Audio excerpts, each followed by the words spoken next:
You know, it don't get much better than this. Things going on is not normal for Browns Creek. Here's hoping that things don't get too interesting. I don't know how the folks around here take that. Speaking of the devil, looks like interesting is walking down the street. What's that? Oh, that rumble? Oh, that's nothing. Been happening since the mine collapsed. Oh, what caused the mine collapse? Well, now you're pushing on the edge of too interesting with that right there.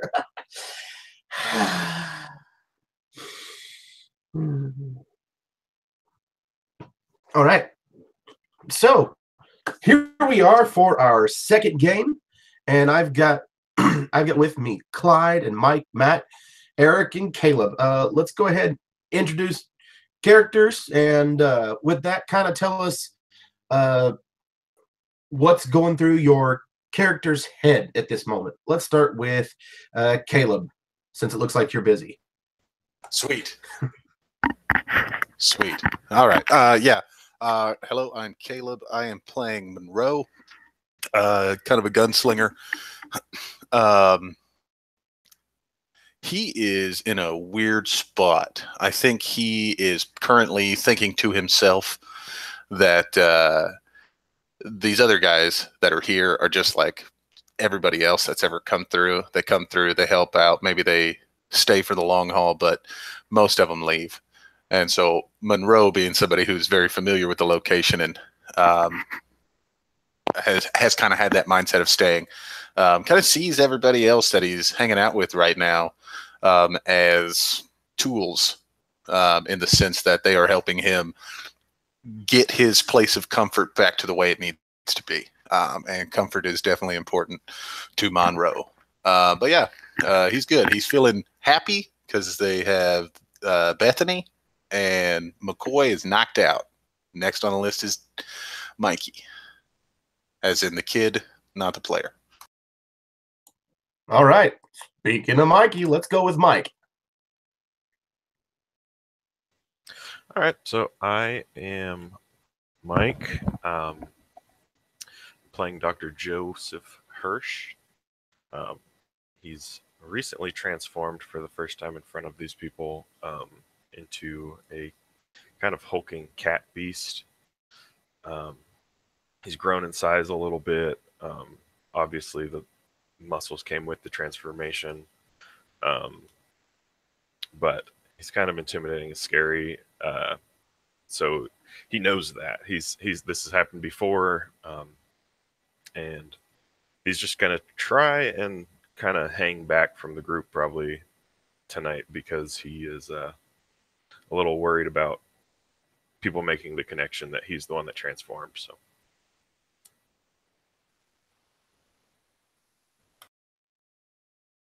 All right, let's go with Eric. Hello, ladies and gentlemen. I am Eric, and I will be playing everyone's favorite Orxican, Esteban de la Raza. Currently, he has been hunkered down, trying to deal with the recent fighting going on.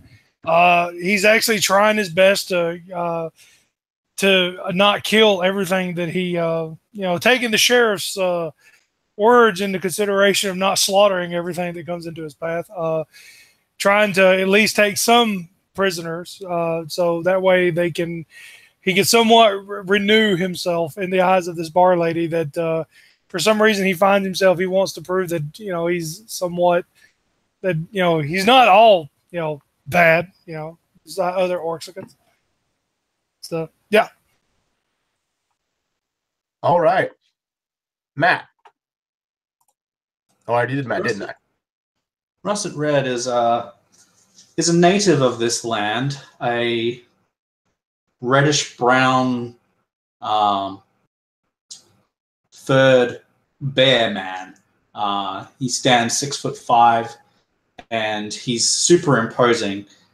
He has on underneath his trench coat, he has this suit of gears and pulleys and all sorts of things that clunk and whir and gyrate as he walks. He's just like the antithesis of everything that anyone has ever thought of when they think of a Native American. But he walks proudly, and the spot that he's in right now is that he's a very proud person, and he wants to fit in with society. And the experience that he's had in the last day is someone coming to defend him, which he appreciates, but that resulted in a lot of deaths, and he's super just like unsure of how to deal with that situation. And so he's doing all he can to fit in with the law and to keep to his word wherever he puts it out there. So yeah, he's a bit nervous. Nice. And Clyde. Hello, everybody. I will be playing Zebediah Cahill, our Roman gambler. After all the shooting has finally cleared, he is kind of a little upset that his magic isn't quite working the way it used to. He attributes it to the unkind being fickle, and then the panther thing, or cat monster thing.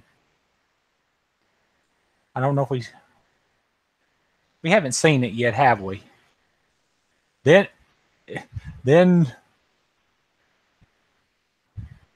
I have not been worried about the cat monster thing, just that my magic is not working right.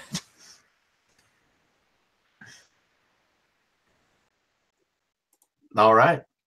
Well, as y'all are standing wherever it is that you find yourself, most of you are inside of the building, save for the dock.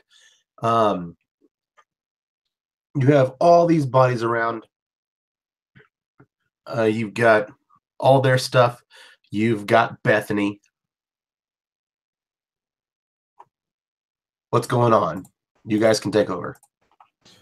Russet wants to go to each of the bodies, and he wants to separate the living from the dead.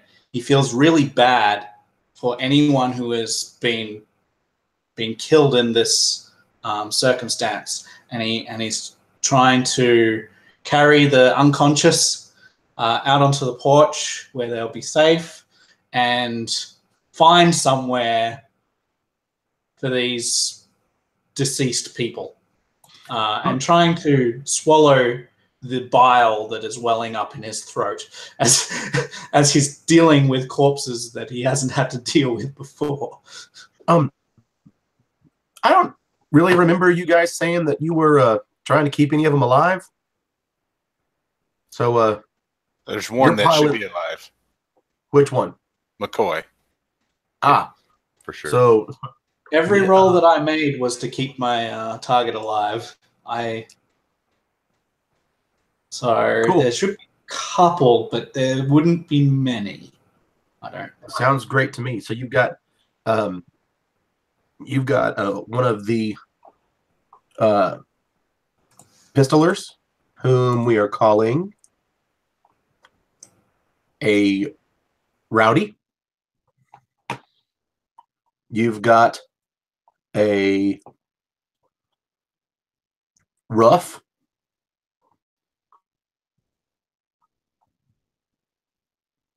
Which was one of the beefy ones. And you've got McCoy, other pilot, much larger. On account of there were 4 guys outside that snuck up on Doc. There were 2 guys with rifles inside. 4 guys with pistols, and 2 guys with pistols and 4 beefy guys, the roughs.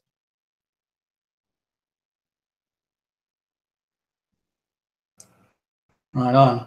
Also, Russet's looking quite wounded. He's staggering as he's trying to carry these men and separate the living from the dead. Right. So, we didn't do it at the end of our fight from the last time. So we need to recover after a fight. The way that we do this is you can make a discipline or cool check, and every success that you get from that roll, there are no purples in this roll. Every success that you get heals 1 strain. Besides from that, you're going to need to take painkillers to heal wounds, or actually take, or you can have the doc make a medical check on you. But the doc right now is not anywhere to be found. And it's still nighttime.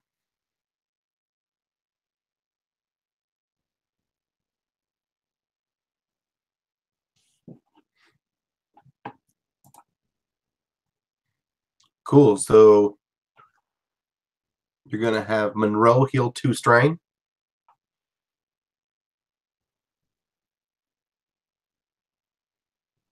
Are we using a slightly different link for our dice this time, are we? Yeah. My apologies. I'll heal 1.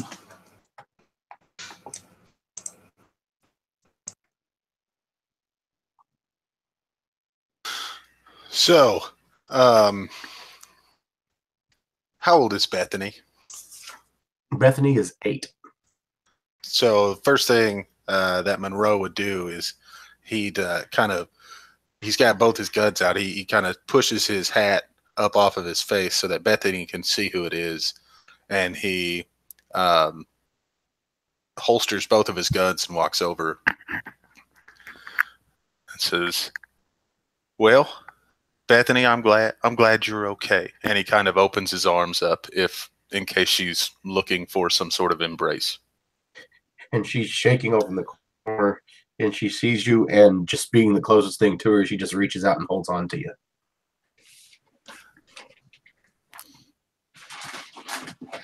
And I walk, I kind of pick her up, and I'm holding her in my arm, and I walk into the, I guess the kitchen/living area, and you see Monroe, with his free hand, start pointing at each one in the room, even McCoy at the ground. Then he points at Bethany, and then he points at himself, and looks to you guys and says, "Where's Doc?"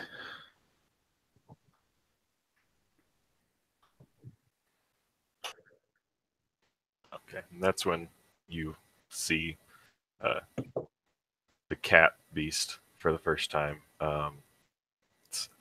It's kind of almost cartoony when he talks because his voice is hardly changed by the transformation, and he still puts on his weird accent. But he's kind of ashamed, and he's comes in. Let's just get this out of the way.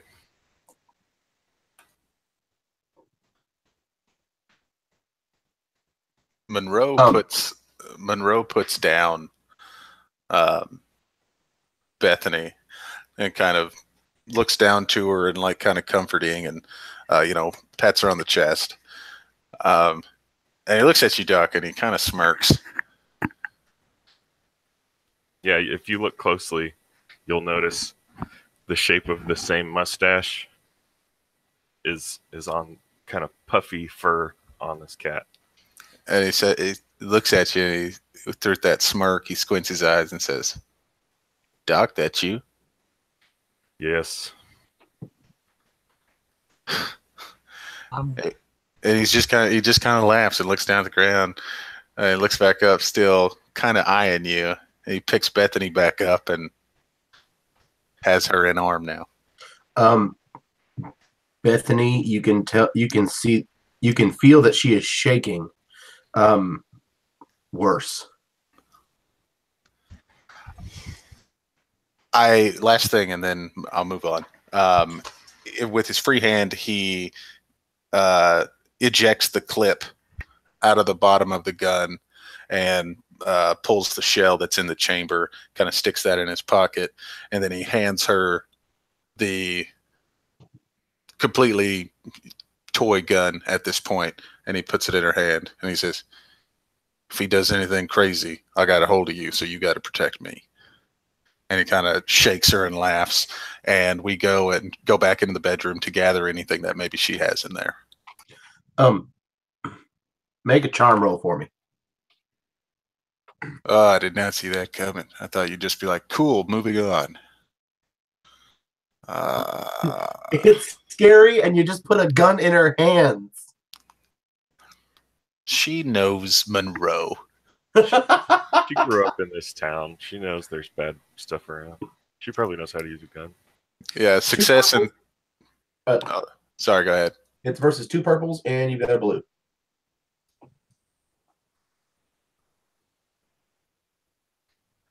Okay.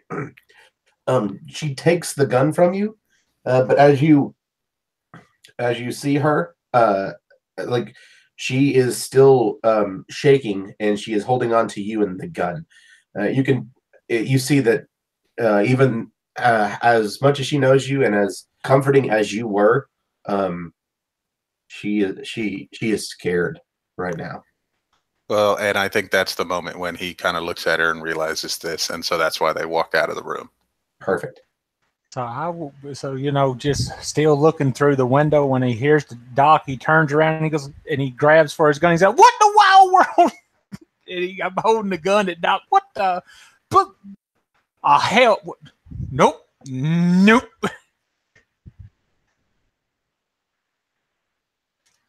So Russet would reach like reflexively between you as you like point the gun at him, and he would say, "The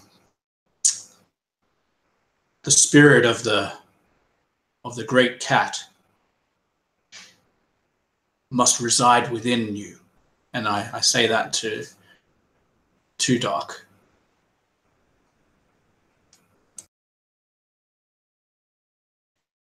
And so the doctors, this is all like very quaint to him. Like you've seen people react to him before. It's just kind of tired and old. It's like, yeah, there's no spirits. Some a-hole caught me in the dark alley, and I woke up like this.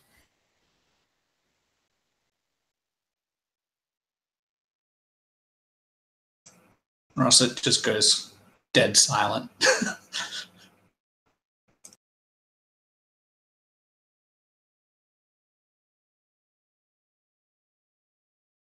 All right, is anybody hurt? Not as good as I usually am, but I can help. I have tools at least. You've seen Russet just take a painkiller, but he's still got quite a few grazes and nicks, and he'll sort of he'll say, "I'm alive, but I've seen better days." So let's steal some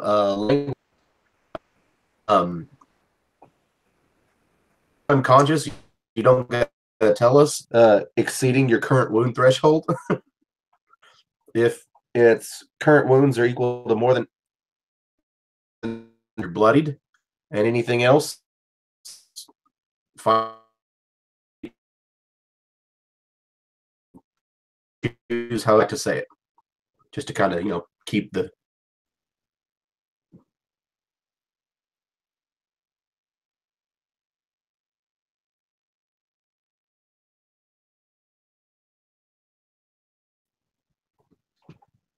I'll type it in chat and I'll fix it.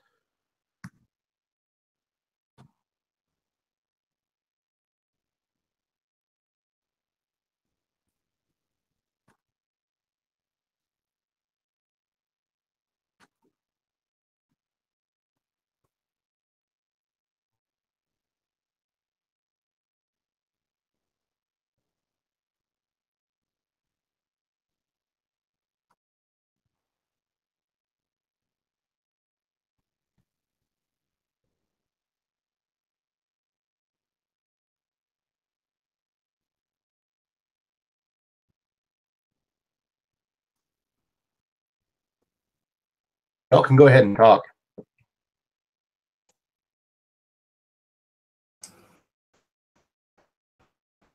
All right.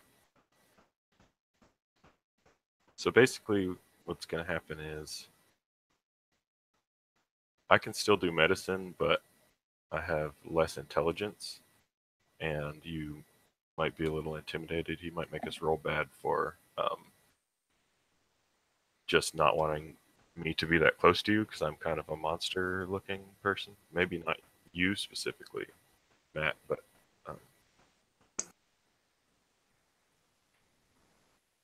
Yeah, Russet's not intimidated by you whatsoever. You think that he's been around a number of the native tribes, and they all have different spirit animals. So they all have different visages. They look like different forms of animals, gorillas, lions, all sorts of stuff. So even though you're not a native, he's not fazed by this appearance.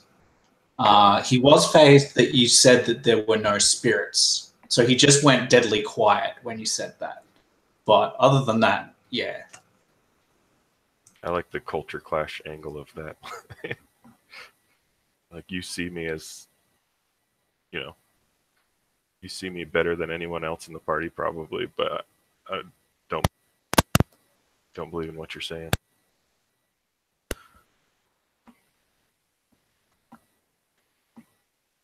But do we need to do medicine on this girl?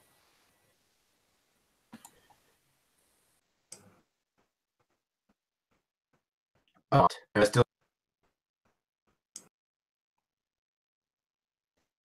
What's up? you do not need to make do any medicine checks on the girl. Okay. Can you understand me? Yeah. Oh, I'm coming through clear now? Video's still Fair good, enough. but much better audio.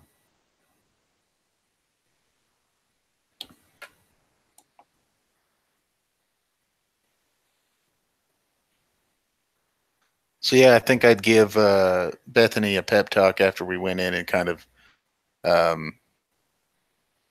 got whatever, if she has any effects or maybe a pillow off of the bed or something so that she can hold it. And from behind the closed door, I say, okay, now that fella in there, he's just a big kitty. He's real nice, there's a lot of people like that out there. So you saw the big bear guy, right? What if I give you to the safest person that's with us? What do you think about that?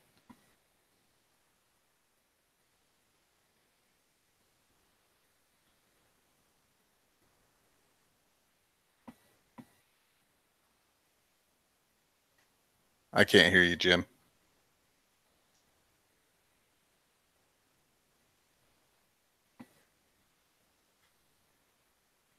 Plug and unplug your microphone, maybe. How about now? Yep. Was that good? I can hear you right now. Okay. She said, "Aren't I already?" And he smiles real big at her.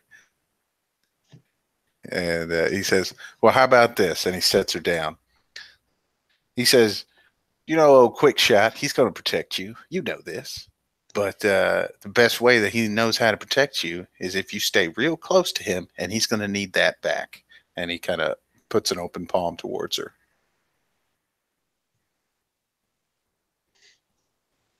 She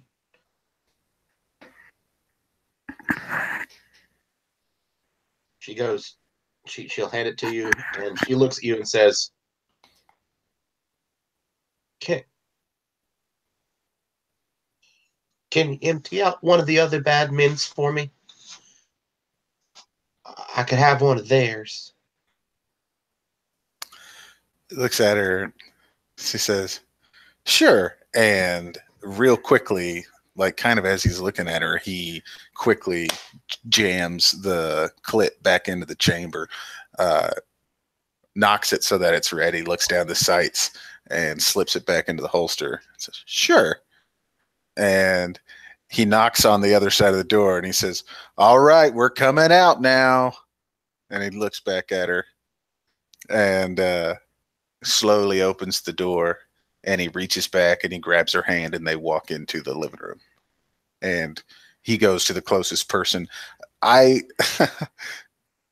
I think I'm not a child rearing character. So his first thought is, well, what's the easiest thing to shoot? Oh, it's one of these. And he picks up one of the rifles and hands it because she can balance it in such a way that maybe she can't control the kickback from something like one of his pistols. So he gives her one of these rifles after ejecting the 2 cartridges that are in there and hands it to her. And then he hands her the cartridges and says, "Now you make Miss Tilly get you something to drink."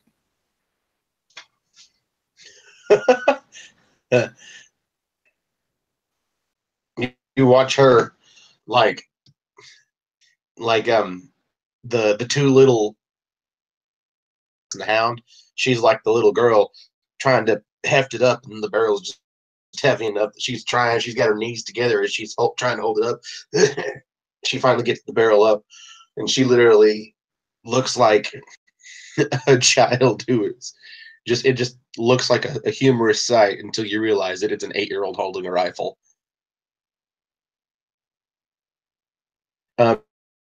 Make a perception roll for me there, Monroe.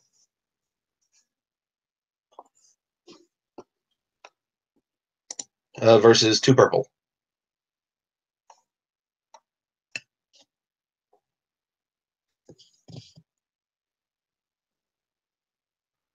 Okay. Dang, that's tough. Okay.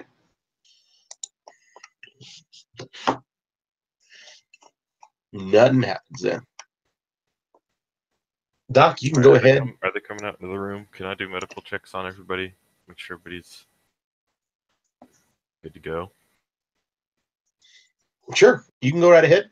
You can. I mean, you've got a house here. Who's the worst If off? you want to, if y'all want to take a night's rest, doing that will heal 1 wound at a place where you know the way to bed, and you can set watches.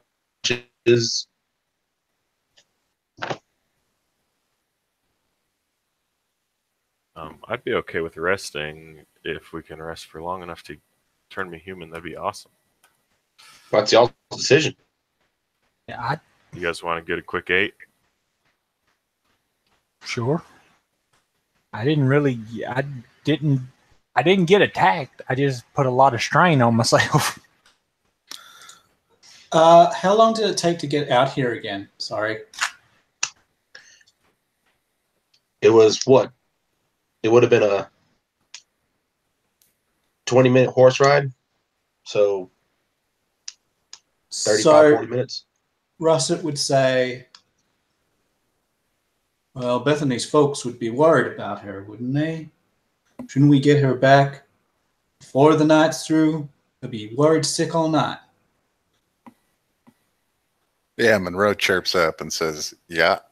Now I know she looks tough, but I'm not sure she can be sleeping around all this DEATH." And he kind of winks at Bethany.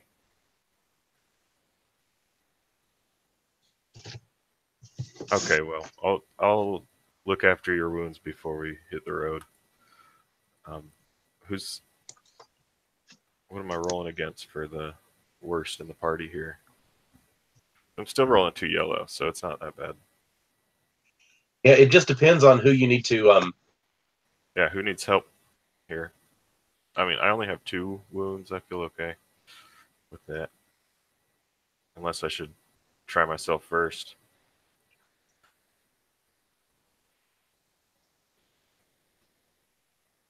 I'm good.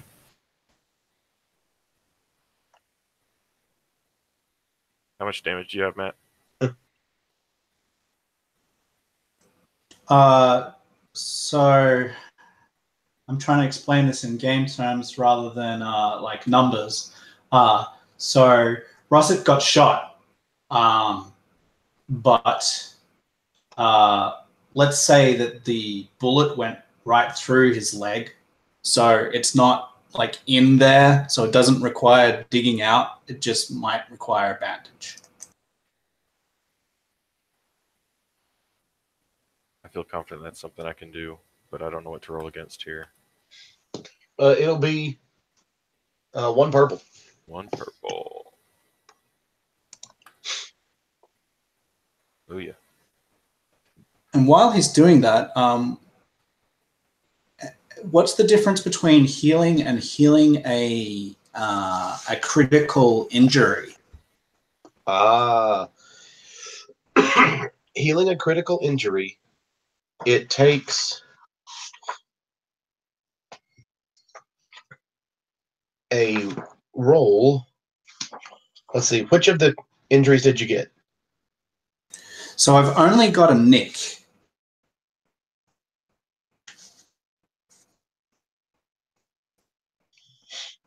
Cool, it's only a severity of 1 purple. So, That is what I just rolled against.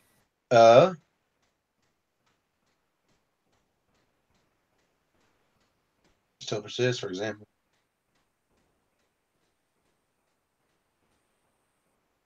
Yep, it's just Sorry, medicine versus 1 purple. Yeah, I don't want to bog the game down at all. That's what I rolled against. Cool. You've been healed of your critical injury as well. Sweet. Sweet. Is there anyone else? Take that off. Cat man just kind of looking around the room. Odd sight, unless you've seen one before.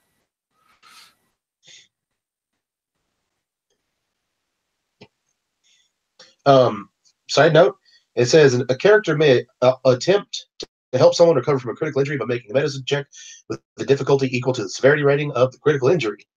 So that's what you just did. Big part, though, a character may attempt 1 per week per critical injury. What was that, Jim? You can only do 1 medicine check per critical injury per week.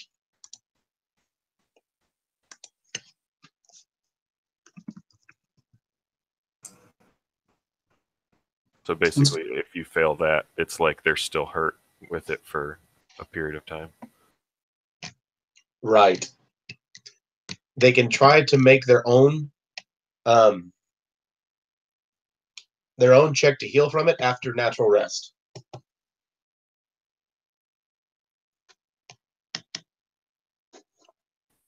I say we hit the road, get back into town. Who's the local here? I don't know my way back to town. B. Malone, I suppose. Yeah, so I would definitely kind of look down at Bethany, and I'll be like, well, it looks like it's up to us to get us back home. Did these men have horses? Excellent. Yeah, there are horses for you to have access to, thanks to these devil boys. So There's yeah, also a lot of stuff around here.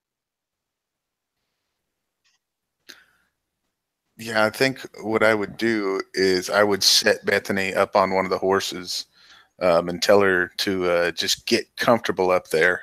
We're gonna have a look around, and I kind of whisper and I say, "Figure out the fastest way home." And then I walk up to the first person that I see who was wielding a gun, and I immediately kick out the cartridges and pocket them. And I'm going up to every one of them, kicking out the bullets and just kind of putting them in my pocket. From all the used up weapons? Yeah, from any, yeah. Pulling out any cartridge I can find. Yeah, is there a rifle around that's better than the one I made? Actually, yes, there is. The rifle I'd love to pick that up. that was being used by James is your standard repeating rifle. All right. So I can get rid of that inferior rating one that I had.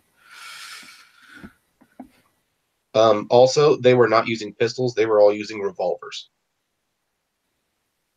Cool. Yeah, no matter what, I'm unloading all of them into a little, a little sack that's kind of just tied around his waist. And he kind of dumps a 6-shooter into it, and you see bullets kind of spill out the top. And he draws that tight, and he picks those bullets up and says, "All right, who's carrying the rest?"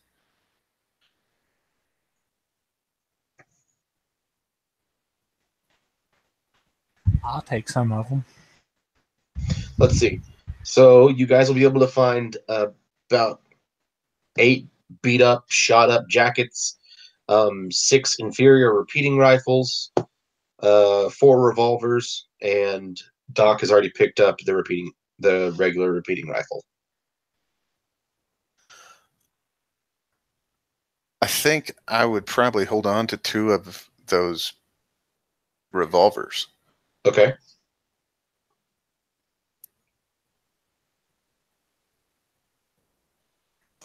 Russell seems to take no interest in the firearms at all. He doesn't even try and help gather up ammunition. And maybe he's the only one in the group. I'm not sure. But he did I manage to separate like the dead from the living and Yeah, like there's only 3 living, and they're all unconscious. right. So can Russell find a shovel? Sure. Yeah, there's no reason not to.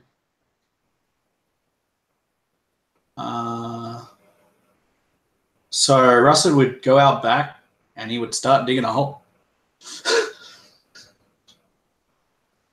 Cool. Make an athletics check for me. Sure thing. How deep are you looking? Are you literally looking to dig a pit for these other 8 bodies? So it would be relatively shallow but long. Okay. Like I don't want to massive hole because that's going to take all night, but enough to cover them and say a few words because Russet honors the dead. So an athletics check. 2 purples. 2 purples. 1 and 1, I think, on a 2 ability.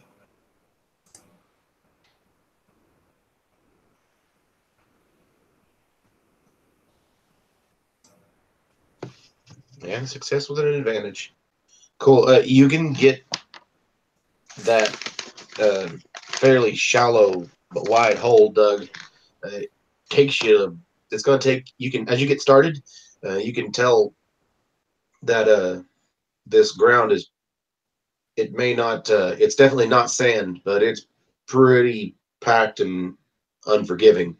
Yes, but you can probably get this whole thing done in about an hour. Perfect. Yeah, I'll do that. And Russell doesn't even seem to get overly tired. Seems like he's used to manual labor. If anyone's watching, and while he lays the corpses in the ground, he just he runs a thumb full of dirt, like he licks his thumb and sort of runs a thumb full of dirt across each forehead as he seals them in the ground. And he says a few words before he seals the grave. Since he's going to start digging that hole, what's the rest of the group doing? Anybody going to wait on him? Anybody going to go ahead and go back? Oh, ain't no reason to go away and leave him. And we still hadn't found that one kid we were supposed to be hunting. You're correct. So he could show up here at any moment. So I'm just picked up like whatever little stool chair they have and just propped up in the window to kind of look out and see, keep a watch out on the space, maybe seeing if somebody tries to come up on us. All right. Monroe, Bethany's still sitting on that horse.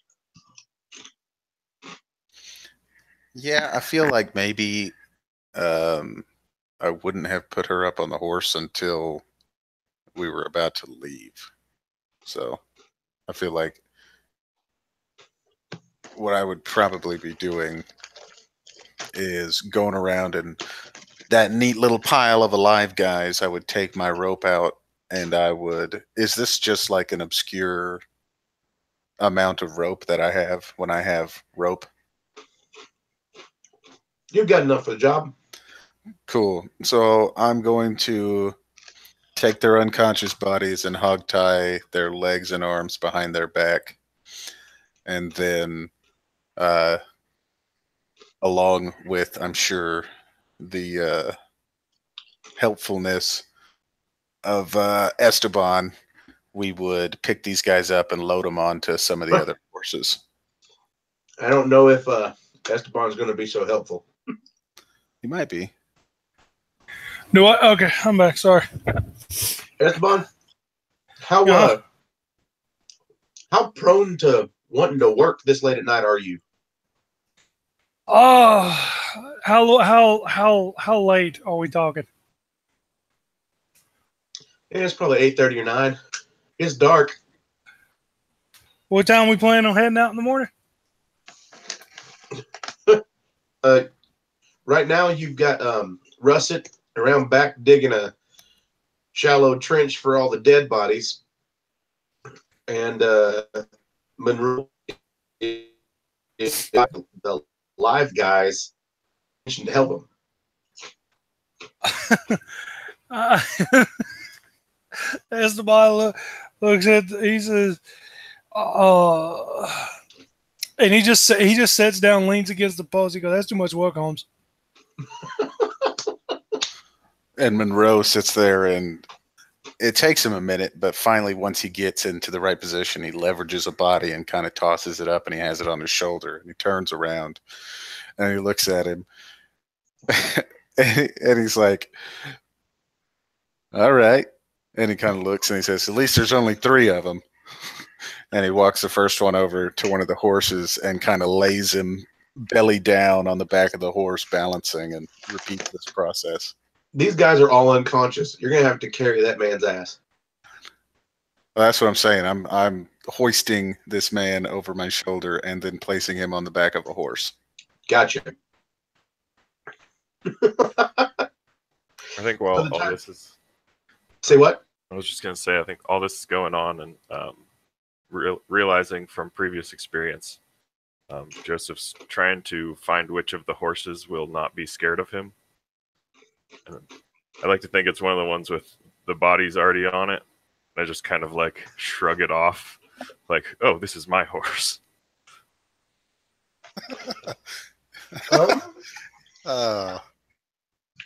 I tell you what, as soon as I see something like that happen, I'm like, finally got the last guy on my shoulder, and I'm like, really?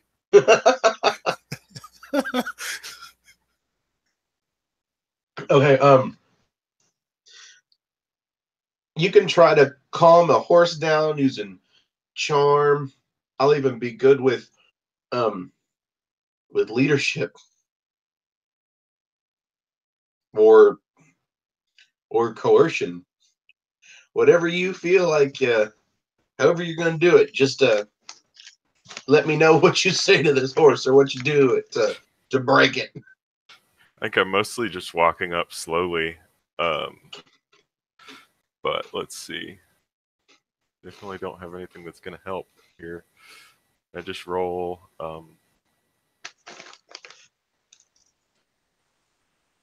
It'll be with 2 purples. anything? Do I just roll 1 green die? Oh no. 2 green? Huh. Well, it would go based off my cunning or something, right? Which one are you using? I would get 2 green. I have 2 Which one are cunning. you're using Uh-oh. which one? Oh, sorry, presence. It's the same. Using charm. All right. Charm it is. It's no good, but You can use a story point. against what? Yeah, let's use a story point. 'Cause I really want to knock one of these bodies off. You can upgrade one of those greens to yellow then. All right, and I'm rolling against how many purple? 2. You know what? I'll even let you just go ahead and say that since you're spending a story point, that this horse is Good. Cool. it's a rough looking horse that looks like it's seen worse things in its life than you. Yeah, definitely shove the unconscious body off of it. The only one that's going to help me. I've walked before because I couldn't find a horse to sit on. Yep, this is a rough looking horse, man. Perfect. So y'all are all set up. When you come back around the house, when you come back around the house, Resit, you see Esteban leaned up against one of the posts holding up the roof over the porch. Monroe's just looking over there, then he's hanging out with Bethany. Hirsch is sitting on him, some ugly horse. Looks like it's been through a rough time, but doesn't seem to give a lick that there's this cat-like dude on his back. And Zeb is the first to look over and go, "You finished?" And then just nod. And have a look at the horses that are left. Does any of them look strapping enough to... I'm a big boy. Absolutely. Sure. Sure, cool. Yeah, I'll just wander Most up. of these horses look like they're built for work, not for speed. Yeah, that's good. Strapping looking horse and hop on. We just sort of upwards nod to the group and say that I'm ready. All right, what's our first stop? So before we leave, last thing is I would probably ask Bethany if she's seen Michael.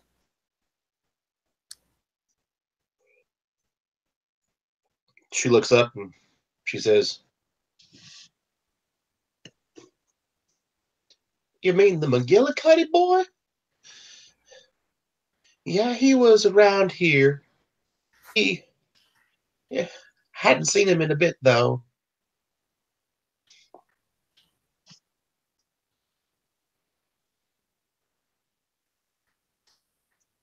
Okay, well, if you haven't seen him, that's okay.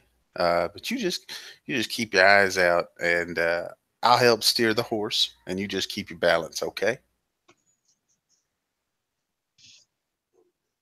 Okay. He kind of turns to the group and he says, "So I think we should take her home."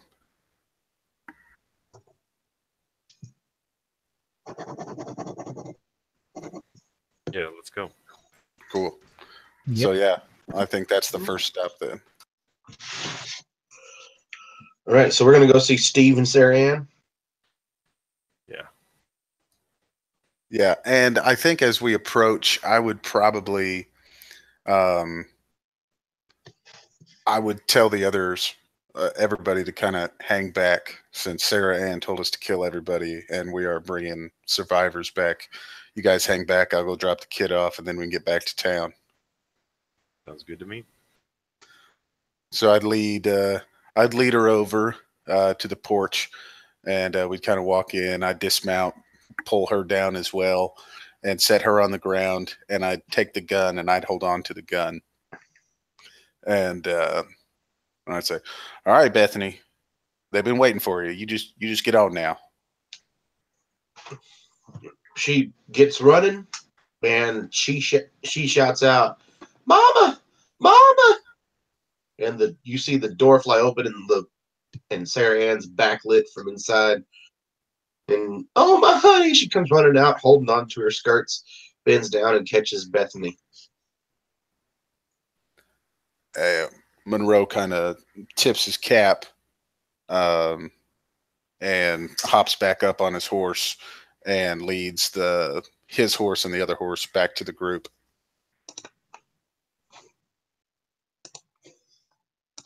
Good deal. How much did they pay you? Come on, you have to share it with us. He kind of smiled. Are you still? I guess it hadn't been 8 hours, so yes. We're still a cartoon-looking cat, big old cat man. And he looks at you, and he hears it, and he looks down, and he looks back, and he says, "How long have you known?" How much money you owe me? Oh, I've been counting, keeping a tally. And he says, "I don't think you've had to heal me yet, Doc. I'm just curious. How long you known about?" And he kind of points up and down, and it's like about all of this.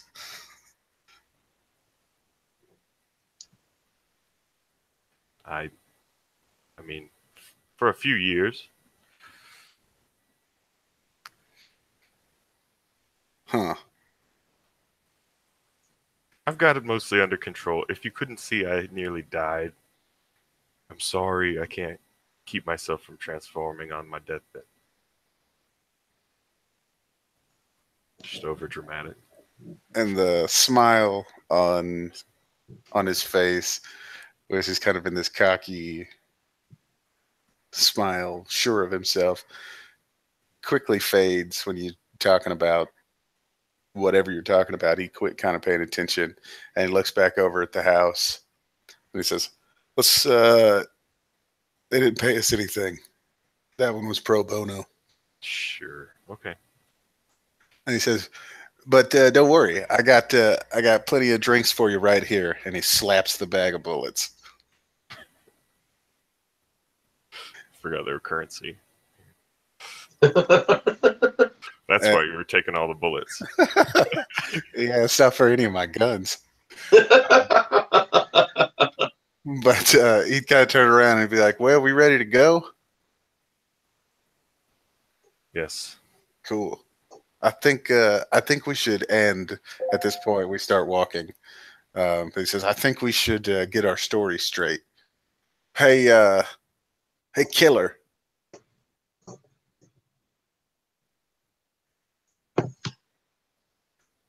And he kind of draws his horse. Yeah, he turns around and he looks at Esteban. He says, "Hey, Yeah. hey." See? So I think it might go a long way if when we get back to town, we make sure everybody knows that you're the one that saved the girl and knocked out this guy here," kind of gesturing to McCoy. It might, without even letting you finish, he goes, "Okay. Spotlight, here we go." Didn't I knock him out? And he says, "Well, now, Mr. Deputy," and he kind of takes his hat off when he's talking to you, jesting a bit. And he says, "Now, the official police report can say whatever it is that you want it to say, but for Miss Tilly's sake and for his sake, it might be a good idea if we just say that he was the hero today." Well, I'm proud of what I did today. I'm proud of you too. And I'm proud of that. You're proud that you're proud of what you did today. Kind of for the sheriff, good man, that man out of prison. No, you tell the sheriff the truth. That's fine. We're going to make Miss Tilly feel better. So if anything, you can go straight to the sheriff's office. Me and Esteban here, we can handle Miss Tilly probably. I'll just stay out of it then and go tell the sheriff. Wait. I've been taking notes this whole time. Joseph tears out a page from his journal. If you hadn't seen it before, it's kind of jammed with papers. It's an old journal, but you can tell it's been in use probably by multiple people. And there's stuff, just loose papers falling out of it. He hands you this piece of paper that has very detailed times we met with and helped at the what's Stephen and Tilly's last, or not Tilly's last name, Bethany's last name? Brown. The Browns. We went to the Browns, and the list goes on and on about how we found the house. And then the handwriting gets a little messier, and it says there were dead bodies when we got there.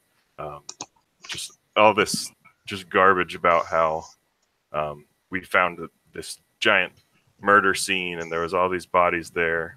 We found some and helped them recuperate and brought them back to town. But it's all written in just this scratch. Like after he transformed, obviously he had finished the notes as if he had been taking them the whole time. So Russet doesn't read the notes. He just takes it in good faith.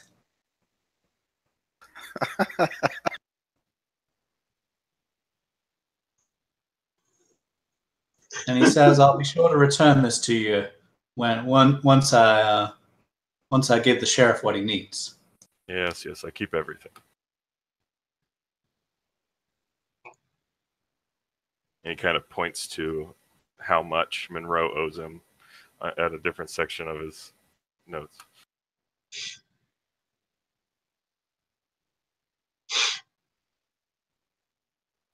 And they make it back to town.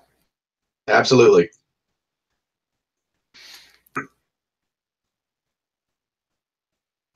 I think once we're back, I think we would kind of pop in and just kind of give a nod to Miss Tilly. And oh, the place is packed right now. Oh, is it? Oh, it is packed. There's even somebody over at the piano that's in bad need of a tuning. A lot of talking. I mean, this is the one place in town that's still up for people to meet and hang out. This is as good as moving pictures at this point. Is there? I look for anybody that is any group of men that is doing any sporting of the card persuasion. Huh? You got your pick of 3 different tables, man. You're good. I look at Esteban and Monroe. And I says, "Well, gentlemen, I do believe this is where we will part ways for now."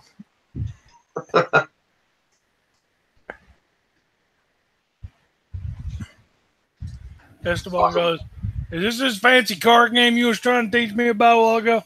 You know, earlier in the saloon before things happen?" Someday I'll teach you. I'll teach you more. So there's more to this card game than just flicking it around all fancy like? Yes. I hate this card game.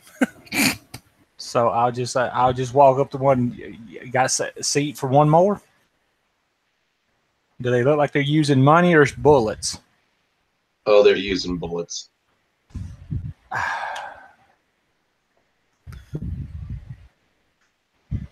As you kind of turn back around, Monroe's already sitting there, like with in my head what you would like scoop into like a big thing of flour to then like dust it on a table when you're about to start working with it.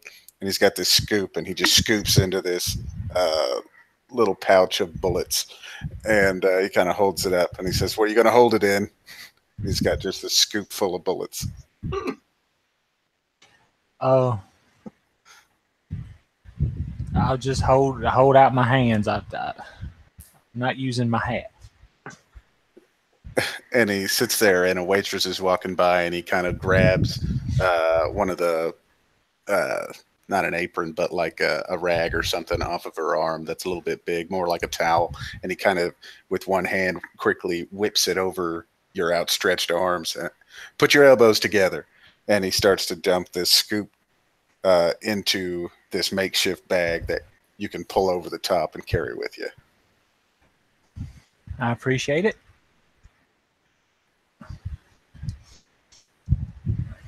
I'll tie it up and walk over to one of the tables and find out if there's room for one more and sit down with my bullets. With the scoop out, he kind of turns to Doc and he says, "Since we're settling debts," and he kind of looks at his book and smiles. Actually, the doctor stayed outside here. Oh, okay. And he's hissed at you from the window to ask you to buy him a drink. Like, come on. And I would look around. Is there anybody that looks like him in here? That looks like who? That looks like Doc? No. Gotcha. Can we assume that this is a naive little town?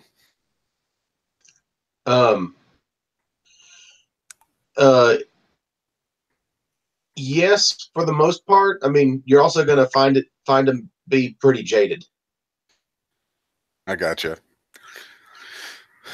So I would put my scooper back in the bag, retie the top, and walk over to the bar and try and get one of the other bartenders' attention, not Tilly. It's only Tilly. She's the only person running this whole thing? The whole thing. Yep. So I look at her. Well, I actually don't. And I don't know why, but today he walked up to the bar hoping that there'd be somebody else available, even though he knows the hundreds of times he's been in here, it's always her. And he's looking and he sees her. And I'd like to think that maybe Miss Tilly hopefully smiles. At you? At me. And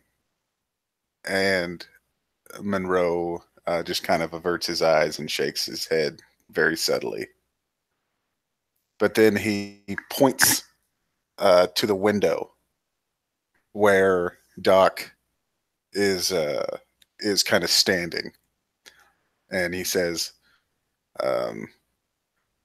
"Doc's outside. Wants to know if he can have a drink." Well, sure. Tell him to come on in here and get himself one. And you can see The doctor's just in the window, like, no, shh. And he reiterates, especially he sees Doc doing this.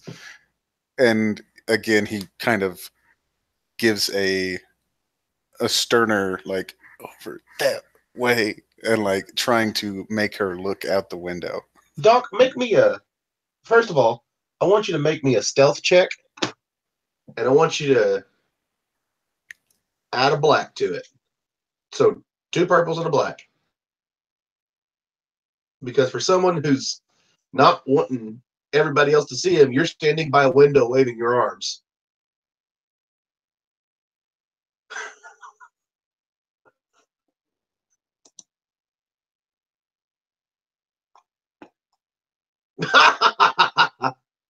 All right. You have successfully made it. Yes. So that from the perfect place that you are, the only people who can see you right now. Yeah, my fur is dark, so it's cool. The only person who can see you is gonna be Monroe, just because he knows what to look for and that he's paying attention for you. Everybody else in the bar is going on about their business, trying to have a good time.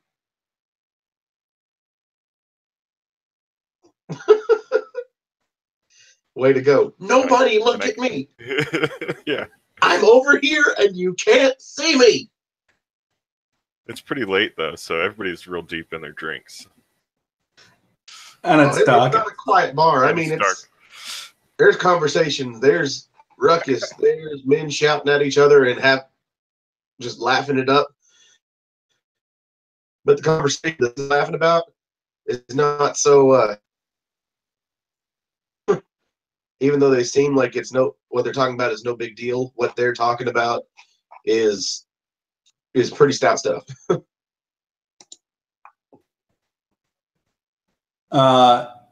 Would I be interrupting anyone if I go to the sheriff's scene or? Nah, it's perfect, man. Let's go to the sheriff's scene. Cool. So I wander in confidently. I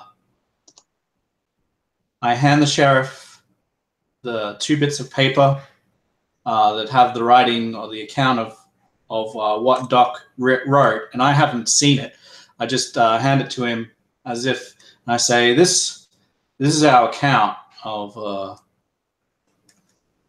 what happened out there, Sheriff. The Devil Boys, just briefly, they were out at Davidson Farm, and we disturbed their goings on.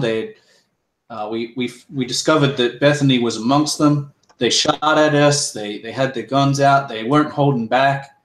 Our men were getting beaten up pretty bad. You can see my wounds, even though Doc's done me up pretty good.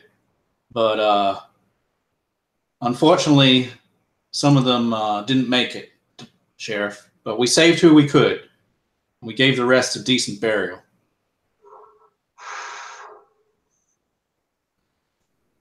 Please tell me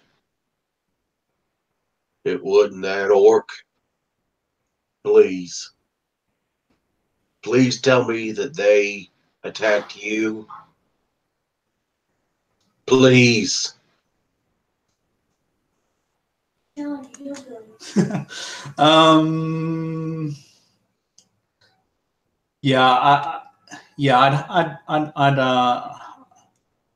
have McCoy and I'd have the other survivors out the front. Obviously, I can't carry them all in all at once, but I would carry McCoy in. I'd say, "Here's the man you asked us to keep alive, Sheriff." I wouldn't even answer his question about, "Please tell me it wasn't the killer."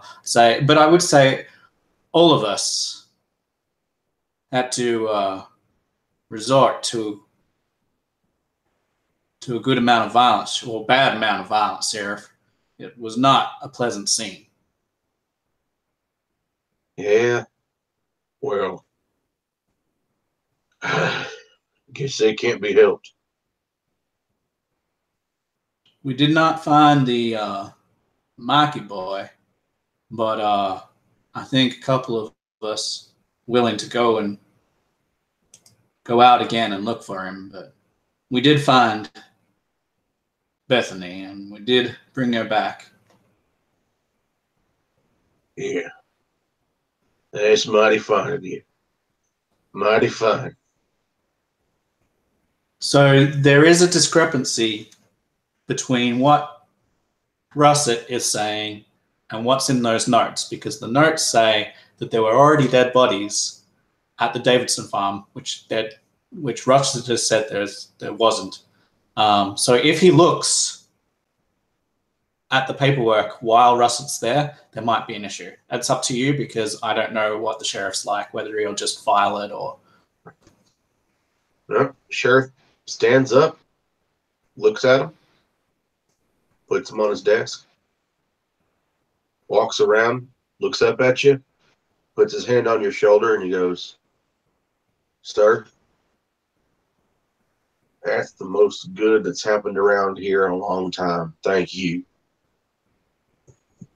And he holds out his hand to shake yours. Well, Russet's chest puffs up with pride. He says, "Oh, thank you very much, Sheriff. That's mighty fine of you to say, given the violent circumstances."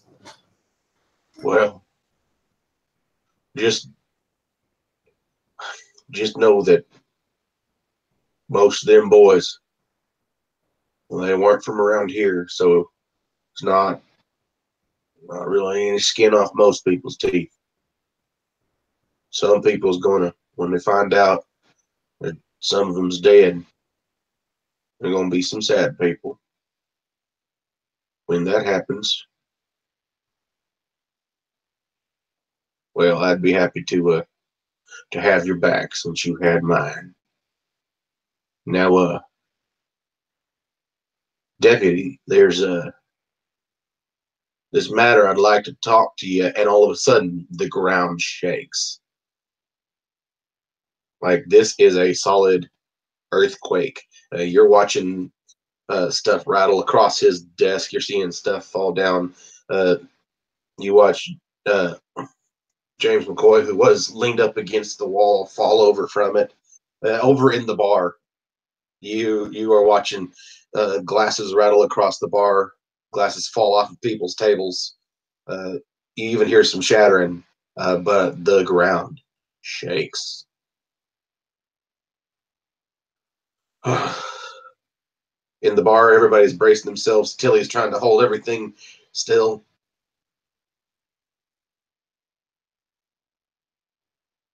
Sheriff, damn. That's one of the worst ones yet. And Monroe, that actually goes through your head too. This is one of the worst ones yet. Would anyone not from the town have experienced an earthquake in Texas before? No. Not around here. If those of you who spent most of your time around these parts, you don't, like, you might have heard of an earthquake, but not unless you've traveled at least to Ozark or closer to California. You've not had a chance of experiencing it there. So yeah, Russet's never experienced one before. So he was like hunched down, almost double himself over in size because he's trying to get low because he's so tall, and he doesn't know what else to do. He's never experienced this before, and he's like, looks at the sheriff and he's like, "What the hell was that?" Well, that's an earthquake. It's it almost like the scene switches back and forth. You hear Tilly saying this in the bar, explaining to the group, and Sheriff explaining to you. That's a hell of an earthquake. Never got him. Not till not till the mines collapsed. They've been bad. You can notice them, but that one sure was the worst one we'd had.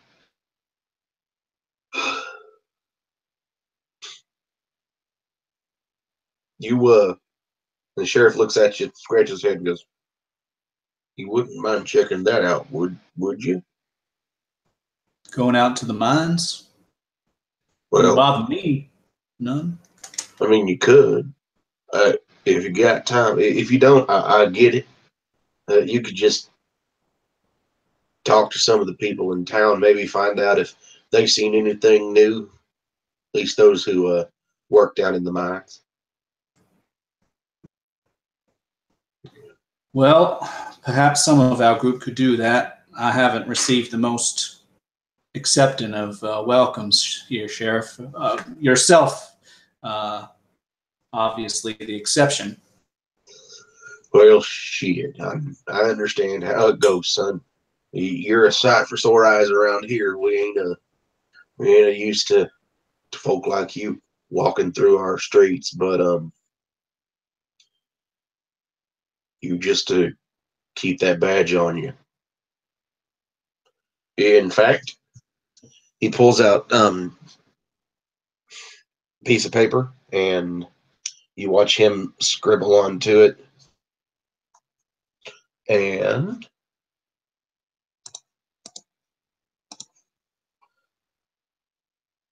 you say, by order of the sheriff of Browns Creek, I, Jediah Wilcox, hereby deputize. And he stops. He goes, "What's your name, son?"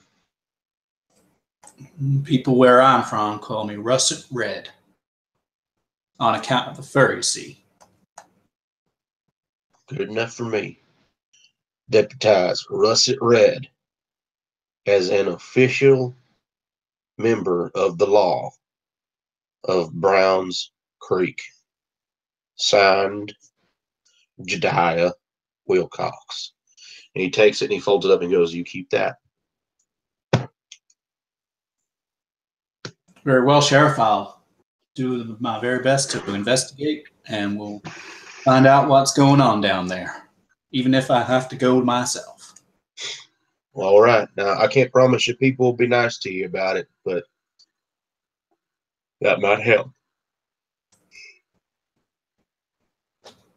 Well, people ain't always nice, Sheriff.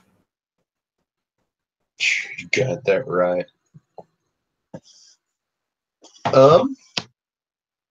Over in the bar, I'm real curious there, Zeb.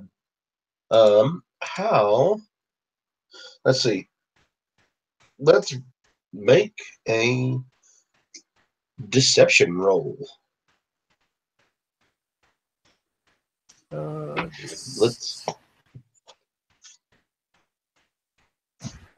Let's make it versus.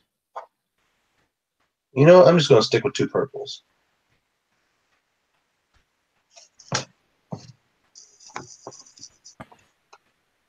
All right, let's see what I get. Ooh. All right. So, you are actually doing pretty good and have won yourself about 50 gold or $50. But on more than one occasion, you've almost been caught with your trickery, and so that'll account for 1 strain. Trickery. Why, sir? I only use my trickery for combat.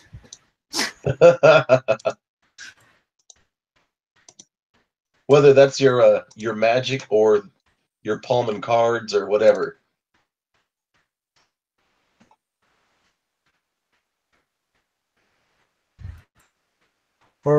Okay. What are you doing? I almost called you Ebenezer. Esteban. How's it going for you? Actually, pretty well. If I'm permitted staying in the bar, I'm kind of at the moment just looking around, watching. Hating the fact that I don't understand the card game, but too damn lazy to want to learn. Like this piss is like, so is that? How is? And then he's just like, and he just like laziness just catches over to him, and he's trying to analyze it, everything, but it's just the more aggravated it makes him, the more laziness he just wants to go. Screw it. Awesome. So what then? She will bring you. She'll bring you drinks, but she's not quick to do it. And the only reason that she will only do it if either you're paying in money or if Monroe is paying for him.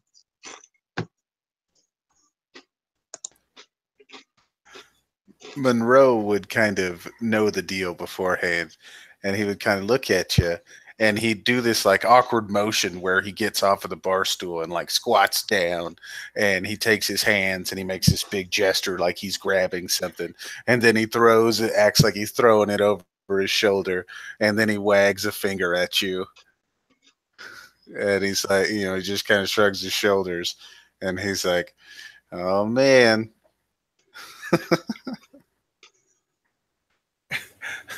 Esteban just like, kind of just like almost wants to hop, like grab his stool and hop over. I think I would think that maybe just that thought to do that maybe shows up in your eyes, and Monroe kind of goes from wagging to having his hand up, and he shakes his head. He puts down the invisible body and dusts it off, and then opens his little satchel, puts his scoop in, and then dumps it into her fish bowl of bullets. puts the scoop back in, ties it off, and then he points over and has a couple of words with her. And then I would think at that same time she's putting down his water and a beer for Doc, and he kind of grabs him and turns, and he's starting to go outside. But he is essentially just paid for that stuff.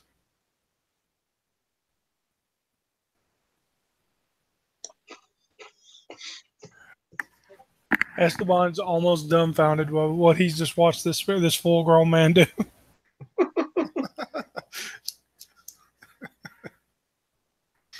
But yeah, so she'd be willing to bring him a drink now, under your circumstances. All right, and that'll be able to go on. How did you end up holding up for yourself over there, Doc? Sorry, what's that? How are you holding up for yourself? You still trying to sit outside a window? Yeah, pretty much. Can I kind of listen in on conversations in the bar? Like after the quake happened, I'm sure it kind of sparked some conversations Absolutely, between people man. that knew stuff. Make a perception roll. Okay.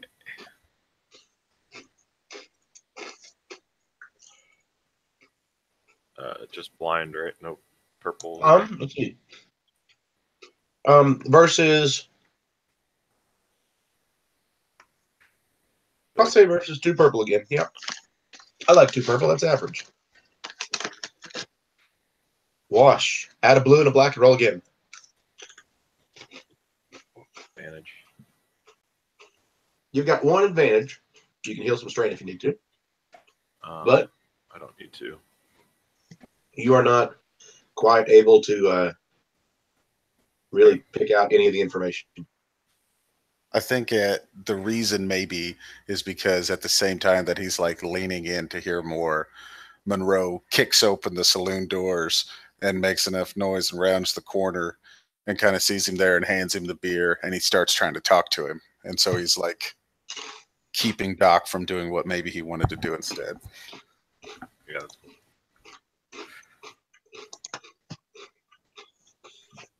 So you'll be able to continue on for the rest of the night, having a hubbub. We fade out. Can I do something real quick? Sure. Cool. So I think as he hands you the beer and he's talking to you, you finally turn and are paying attention to him. When he's in the middle of like a ghost story, and you know, it is said to walk around in the West Texas desert out there. Says that it kills men and eats their bones. There's a lot of stories like that about people like you around here.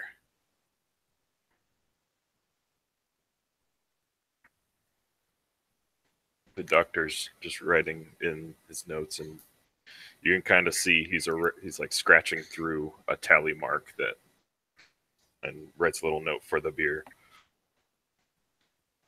He's not really paying much attention. He's just like, okay, I guess. Like you did him right, but he still can't give you the time of day with your ghost stories. Sure, and he sits there, and I think he would probably sit down outside with his back leaned up against the building, kind of looking up at the sky, and just drinking his water.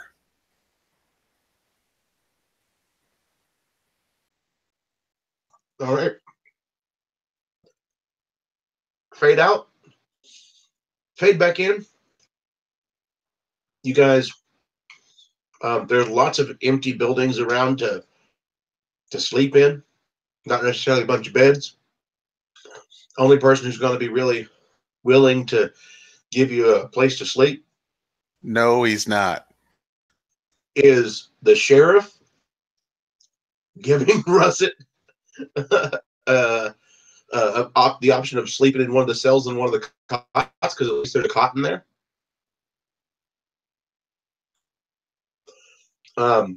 Monroe, you've already got your own place. There's empty houses around there.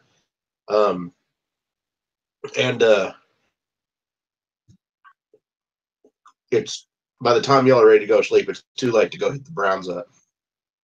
But you're able to sleep. You all heal a wound. And you're able to meet back up the next day. Russet, I'll let you take over. Righto.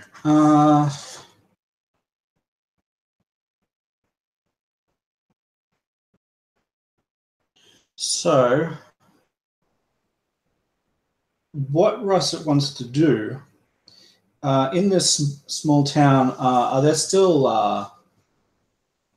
hawkers, along the street, barking their wares and things? Oh, no. Nope. No? There's the general store and bank. All right. So Russet would go into the general store And bank. and bank. They're the same building? Yep. Is there just the conveyors of the store, like the owners? There's no one else trying to sell wares in there? There's a short, round man with a round face, big smile, and glasses, and a big, broad mustache, holding on to his vest. Well, howdy there. Oh, you wouldn't happen to be the new deputy, would you? I puff myself up. Yes, sir. Name's Russet Red. Well, there, Mr. Red. What can I do you for today? Well, I'm not sure what goods you have here for sale, but I'd be willing to make a purchase and a bit of information too. Perhaps you might have heard about what's going on at that old mine. Well, first, let me go ahead and say that I run a very, very high-end establishment here. We don't deal in bullets as my friend across the street does, but I'm sure that you can pay for this with real money. So, with the money, the money that we have, is that coins or is that notes, or how is this coming? Is that silver? Right now it is mostly silver. When you might even have it in some larger banknotes. I don't think Russet would have notes. If there's a choice, like the reservation where he originally came from would definitely not have had that, and where he's escaped from, he would have only been paid in coins. So he would rustle in his pocket and take out a couple of silver, and he would say, he would lay them on the table, and he would say, because he doesn't know the customs necessarily of trade everywhere, but he has been a trader himself, and he would say, how do they look to you? He picks one up, reaches into his pocket, gets a monocle. Good enough for me, friend. So what can I do for you? What are you looking for? Well, mostly, like I said, whatever you've heard from your other customers about the mine, and he looks around the shop. What sort of things can he spot just really briefly? You've got the very, very basics of home goods and a lot of what you would need to leave town.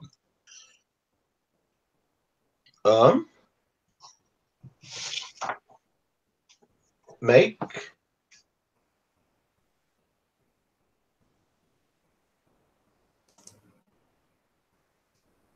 a survival roll, make a perception roll, whichever one of these you want.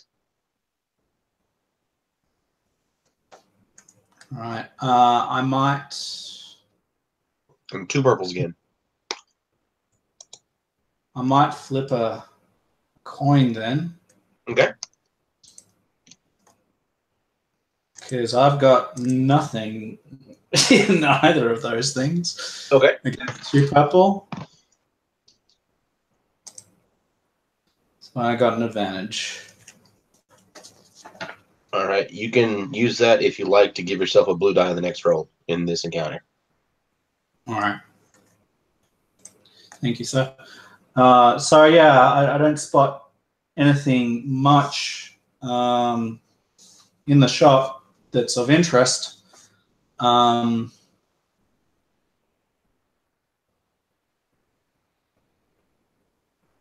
doesn't necessarily have a bunch of, let's see, firearms. If you're looking for anything like weapons-wise, it's mostly tools. You'll find chopping axes.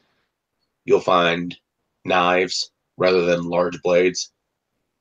So basically, what Mustard would reach for, like just off the cuff, just letting you know, would be anything like that can be used to deal with mechanics. So like screwdrivers, spanners, wrenches, hammers, anything like that.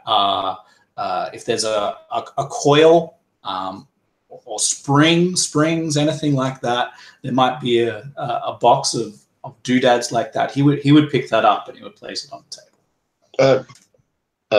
Actually, in all of based off of what you're looking for, he will have one of any of that, and Sure. It looks like it's covered in dust. Yeah, Russell would pick that up and he would place it on the table and he would say, "Oh, I'll take one of these as well." No, so you're going to take all that, like just all that stuff that you just mentioned, and I don't know how much it's going to be, but okay. He looks at that and he smiles real broad, and he goes over behind the old register, starts punching in numbers. Ching ching ching ching ching ching ching ching ching. Ring! He goes, that'll be $20, sir. 20 silver. Sure. That's right. Silver. So I'm going to try and negotiate with him. Say, you can't do any better for the new deputy of the town, could you? And I'll add the blue dice to that. So against 2 purple on this roll. 1 prof, 1 ability, 1 blue. Cool. So that's negotiation. Yep.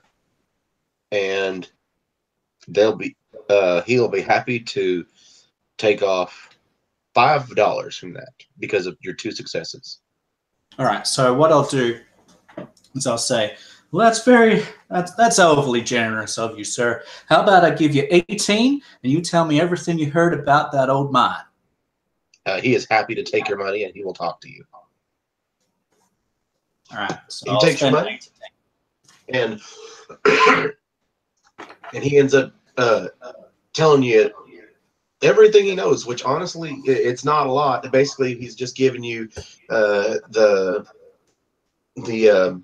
basic water cooler talk from most of the miners that they can get in the mines from the main entrance, but it's not long before if you go down to the second level, there's a cave in that stops you from being able to go down to the 3rd level of the mines.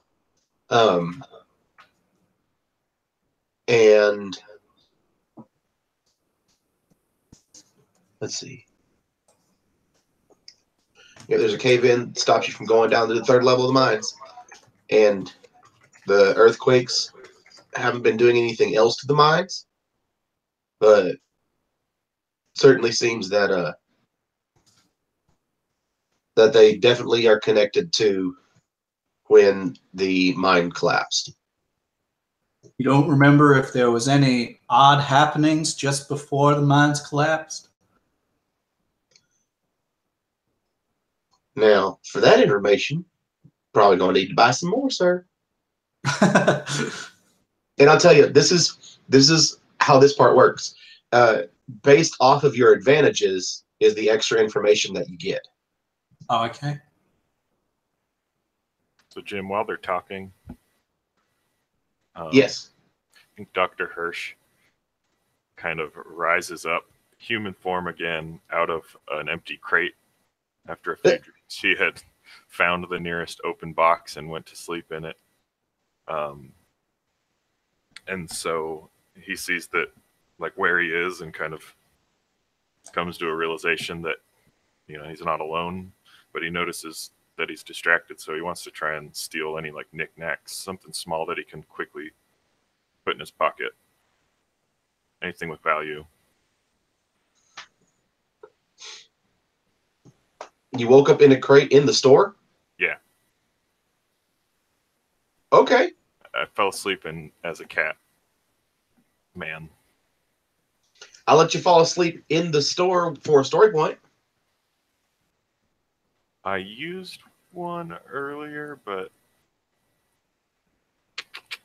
You can use one again. I mean, I'm happy to. Oh, I'm going to come after you guys. Oh, That's what we're looking forward bring to. it. I'm trying to get you guys out of town right now. Anyways, yeah, I want to try and steal something of value. So I'm feeling pretty broke and unpaid for all the work I've done since I got to this town. All right. Don't roll any purples. Just roll, and you're going to roll against him. Did you spend a story point? Yeah. Can I do skullduggery? Absolutely. Skullduggery, I'd be down with stealth. Skullduggery is my better thing here, Cool. now that I'm human. So the first 2 purples. Nope, no purples. Oh, sorry.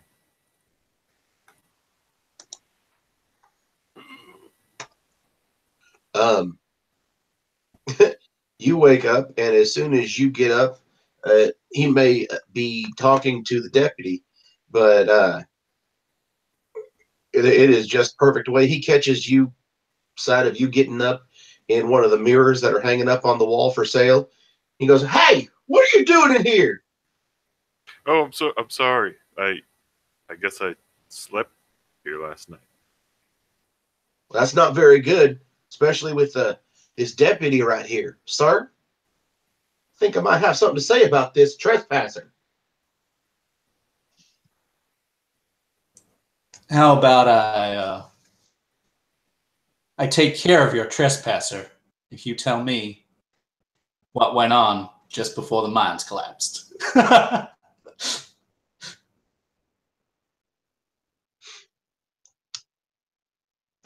Make that negotiation roll. Sure. That's good. I'll even give you a blue on that roll. So 2 purples and a blue. No worries. Thank you.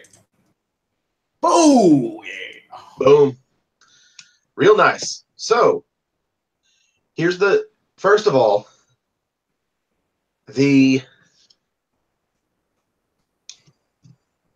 it doesn't succeed, Sure.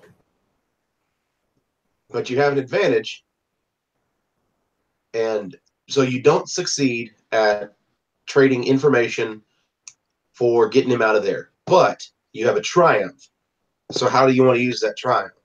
I mean, if you want to use that triumph to say, yeah, okay, I succeed with that, cool.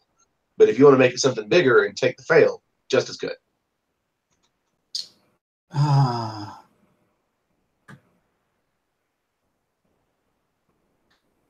Can I say I fail, but someone like a passerby who was there overhears and or something like that? I don't know. Absolutely. Maybe they take off running. Yeah. Yeah, so a passerby overhears that I'm looking for this information, overhears the shopkeeper say, can't give you any more, and gets scared because I'm coming out all muscle, pushing this trespasser out the door, and he just takes off at a bolt. Cool. I'm Sounds totally good. down for that. All right, that's what's happening. Cool. So the guy takes off for a bolt, or as a bolt, just running off. And I take one look at Duck and say, "That's our break," and I'll take up after him. Cool. Thank you. Let's make a running scene, chase scene. Anyway, it All goes right, over to so- the others because I've taken up far too much time. Oh, I wake up late. I was up until I could milk win card until I got all the money. Until you get all their money.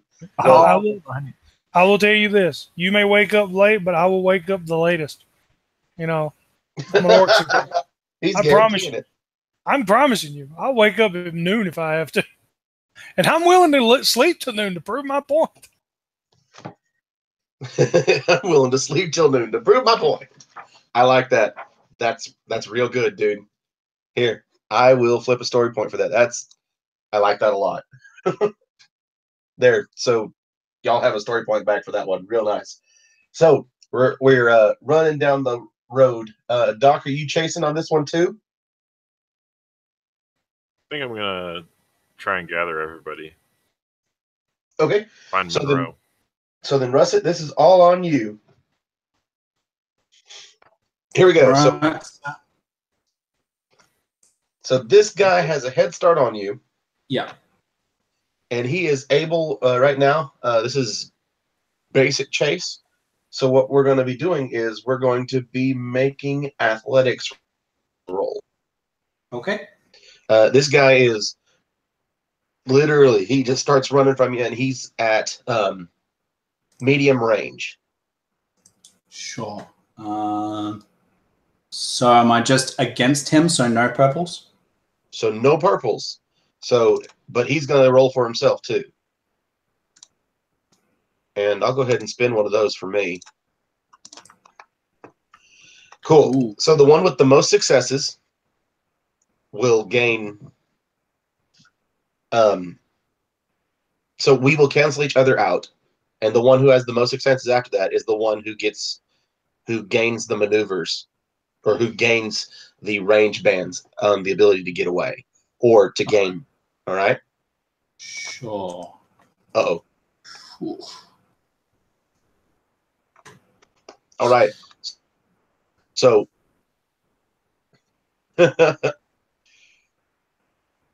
so here's what we'll do. You are able to him that triumph. He is able to slip back out and move one range band away from you.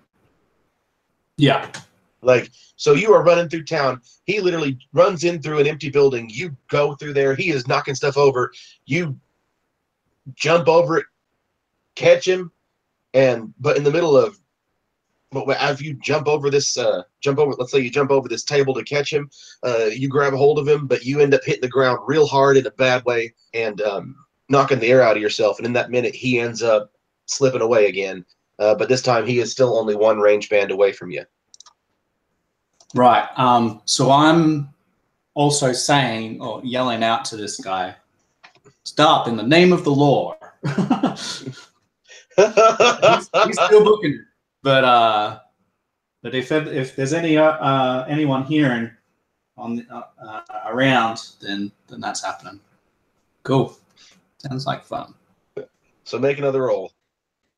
So make another roll. Just the same? Yep. Whew. All right. There you go. So you end up coming out of that with 2 successes, which will be enough for you to, again, catch him. So he runs out of this building.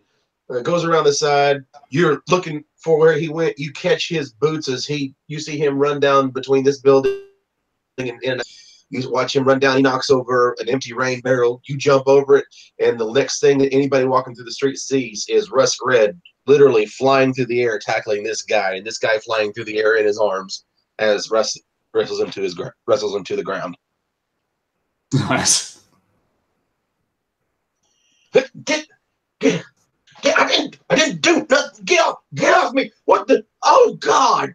And he finally, I just finally sees this smile, muzzle in his face. big toothy smile, and I said, "Sir, grown men like you don't just run from nothing. You're running from something. You're gonna tell me what it is."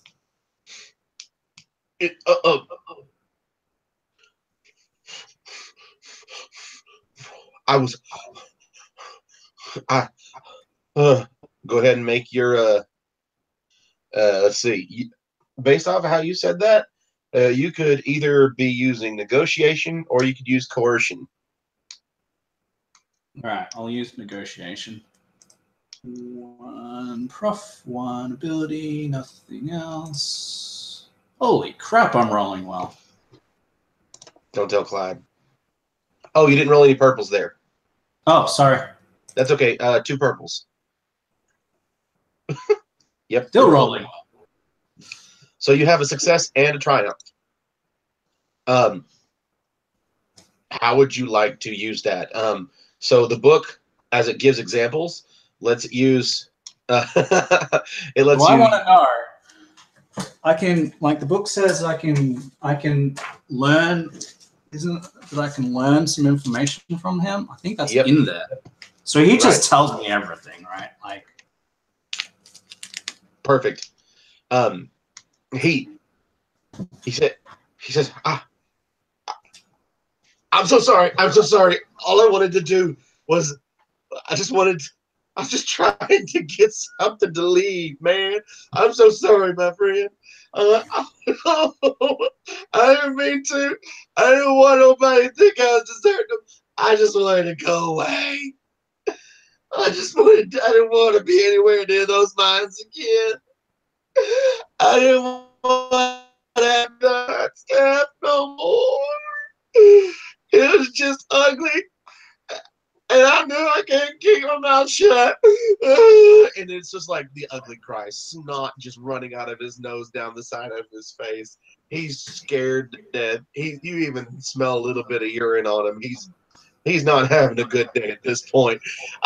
I just wanted to leave them. That damn bugger, I didn't want to deal with it no more. I don't want to let me go, man. I'm sorry. I promise. You tell me what it was that you wanted to leave, and I'll let you go. In the mines. Oh, the other day. We found.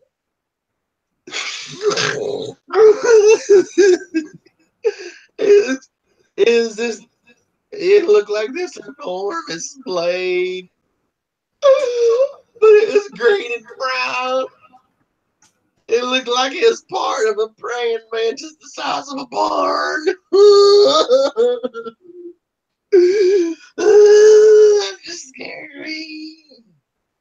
I don't want to do it anymore. Well, sir, I'll be sure to look into that and make sure that the town is safe. Now, you be on your way. I don't want to leave. So, is there a way, just to make this even more interesting, if this is a reoccurring character at all, that he is going to be petrified of me anytime he sees me? I'm down with that. Let's give him a name. So what are you going to call this man then?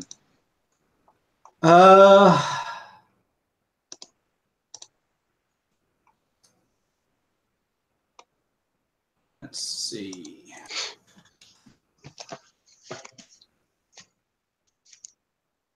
We're going to call him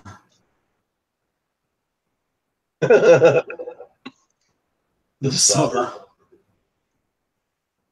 summer. I'm gonna call him Bart. Bart? Bart. Bart from Browns Creek. Just put him on your list of acquaintances. All right. So Cool. shall do.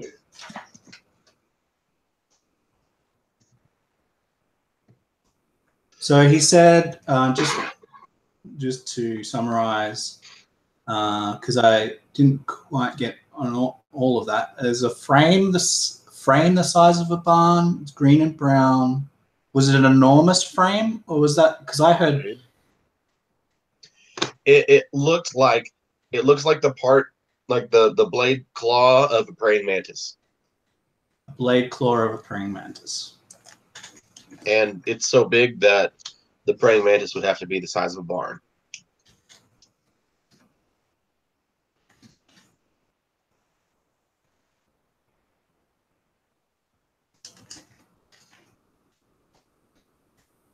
Sorry, I didn't catch all of it. So cool. Yeah, I let him go, and I'll dust myself off and go and find the others. What are they up to?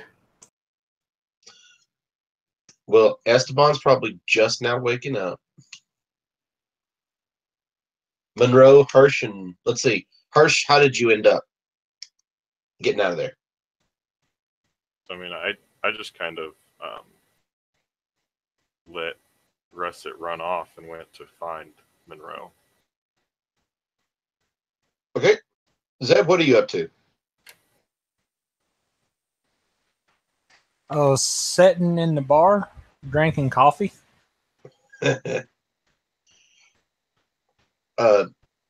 Funny thing is that all alcohol is locked up in the cabinets behind the bar, but there is a large pot of coffee that is hot that is sitting on the bar,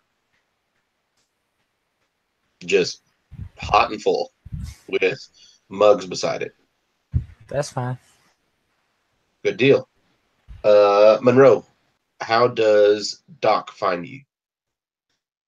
Monroe's kicked back in his booth at Tilly's, so he's got his feet up and he's looking out the window with a glass of water on the table. Okay. Then on the when you got there to your table, as typical, there was a pitcher of water.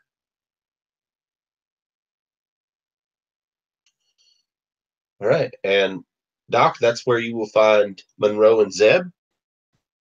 Esteban, what's it like for you when you finally wake up? A good, well slept, deserving that he feels that he has deserved his sleep. When he gets up, he's slowly to wake up. Like even when he's even lazy to wake up even when he wakes up. He lays in bed a good hour even when he's awake. So it's like in actuality, it'll be like 1 o'clock before anybody ever sees him. And once he actually starts to head downstairs, he does like everyone else does when they wake up. He drinks many, many cups of coffee because he needs the motivation to move. Gotcha. And would you say that you are already down at the well before Doc gets there or after? Probably after. All right. So then, y'all are all finally sitting there, and Russet shows up.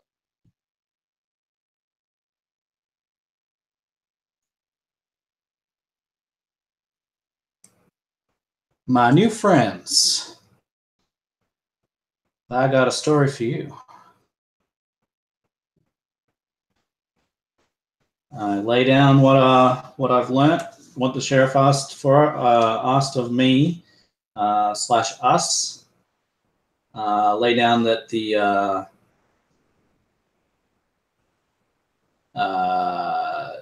earthquake was because of the mines, and that this man Bart saw this claw, praying mantis the size of a barn, and say, well, I don't know about you fellas, but I think for the safety of the town, probably go and take a look, take a gander.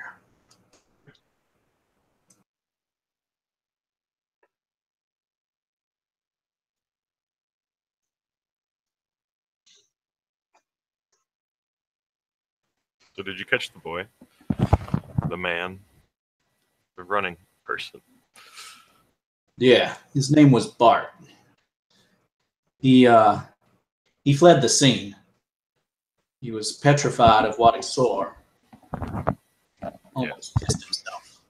You seem to Grown have that man effect like on that. people.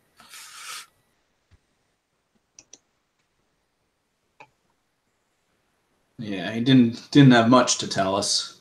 Are we going to get paid this time? That's a good question. You didn't ask if you would get paid to do your job? No, sir. Oh, boy. And he kind of is taking notes about the conversation you're having.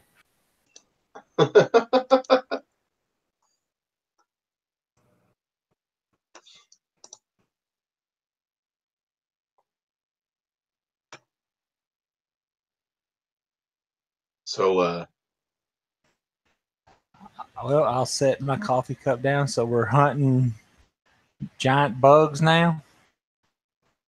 Well, I think we should tell this latest information to the sheriff, and maybe having heard that there might be something unusual out there, something even more unusual than what we knew before, that maybe there might be something in it for us, given that we've already achieved so much for his town.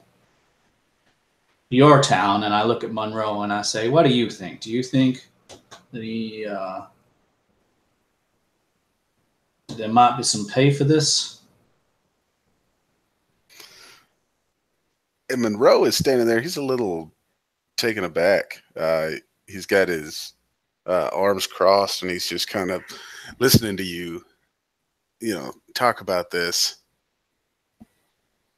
And through sort of a skeptical gaze, he just says,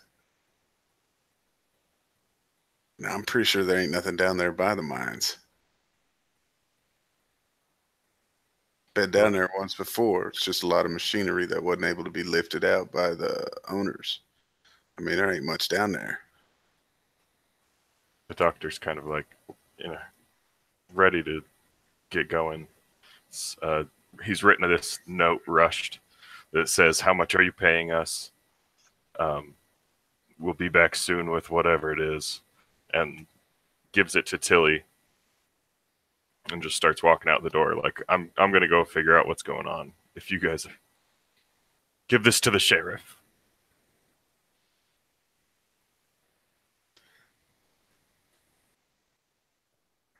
I'm just walking towards the mine. Do you know where the mine is? I'll figure it out. I took notes on my way in from town. We've been walking around and stuff. I'll figure it out. The town was built because of it. It can't be that hard to find.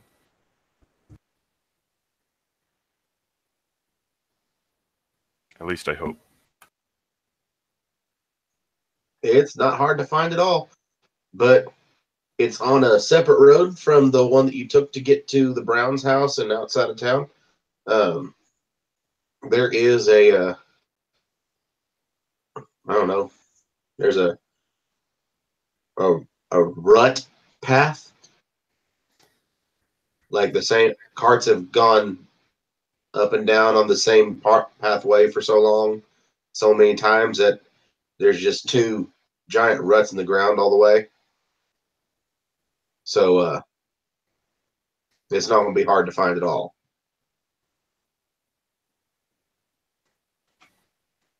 I'm kind of looking. The doctor's looking over his shoulder. He expectant, like they're not just gonna let me go alone. I don't want to fight this giant bug. Where's the man who chops him in half? Ross is just trying to get the rest of them up and awake and out the door. It's like as the one sat there like when everyone else like I don't like he's just like kind of like bobbing his head up and down like hearing bits and pieces of a conversation, and he was like, "What's at the mines? At these mines, what came out of them? Dirt, rock, dwarf kids." Yeah, what was the mine for? Bug part? I don't know how many of the characters actually would know that. I think that it might have been mentioned by someone in the town that it used to be an iron mining place, but I don't remember how much of us actually heard. That's correct. Iron. Oh, okay. Well, again, Esteban not too good with memory. Esteban kind of like he goes, I guess if the deputy goes, the sheriff is going to want me to go, because if I don't go, the deputy's going to, like he just sits here and has this whole conversation with himself as though the sheriff is there already. It's like he's going to have me. He's going to threaten me with jail again, and I was like, I will prove to them that I might be lazy, but I'm a good person when I want to be, and beer is involved, and bullets, and money, and dynamite. And he stops his own conversation. He just heads off in that direction.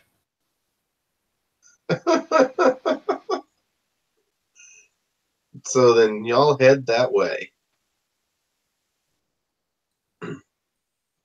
It is not hard to find the path out of town. Follow the ruts. I'm gonna call it the rut path. Follow the rut path all the way to the mine entrance. And this mine is it's a bit strange.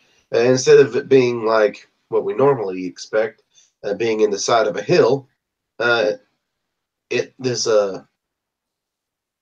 rut path leads up to a large barn that the doors are currently closed, but the rut path leads right up into it.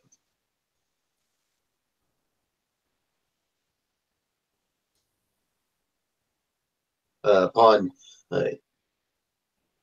entering in, open up the doors, you can see that there's actually a cart left sitting in there, and off of the sides is just storage bin upon storage bin upon storage bin. On both sides, just looks like it. At one point, this used to be a thriving mine. And then over on the far wall is what looks to be a elevator shaft.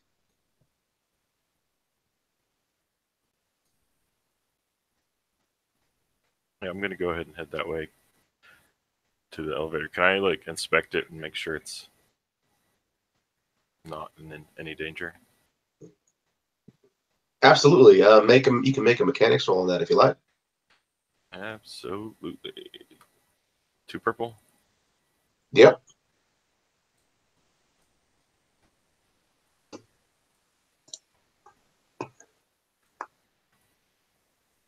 All right. Y'all are killing it tonight. Yes, absolutely. You this it looks fine. In fact, it looks as though it has some recent. You can, but you can use that triumph as you like.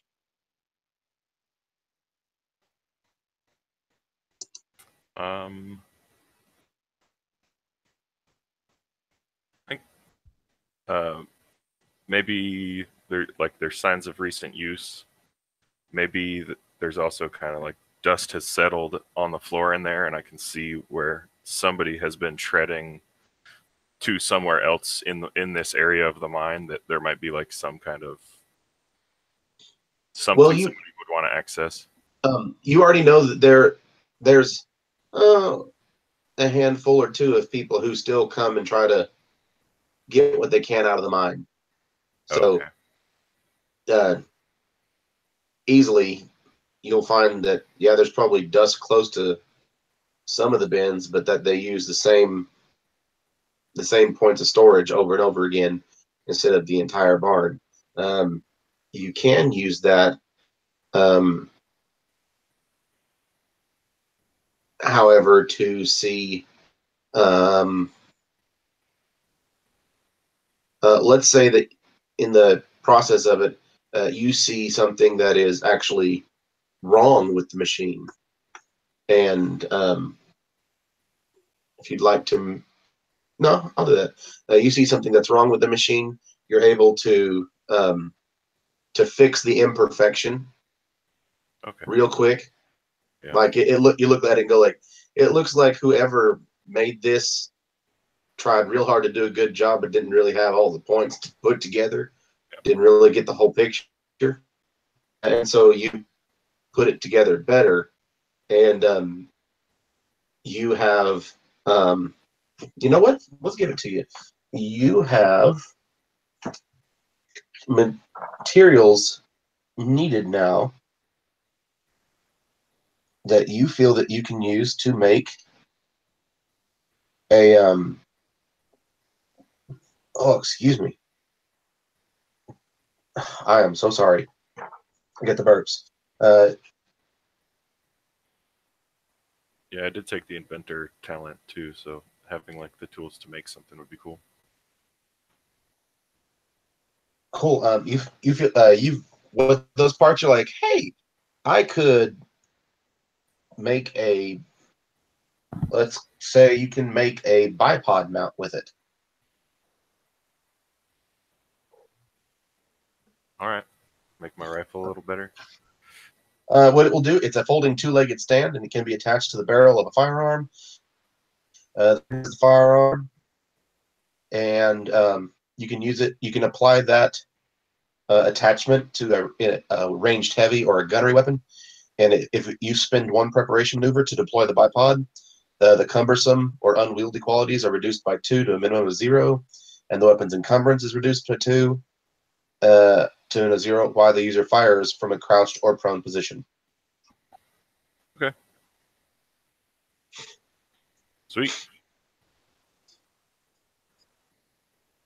I guess let's go down this elevator now that I fixed it. Any objections? Russet looks at you with a newfound awe. He pats you on the back really solid, and he's like, wow, you're a doctor of machines as well as people. I'm real impressed.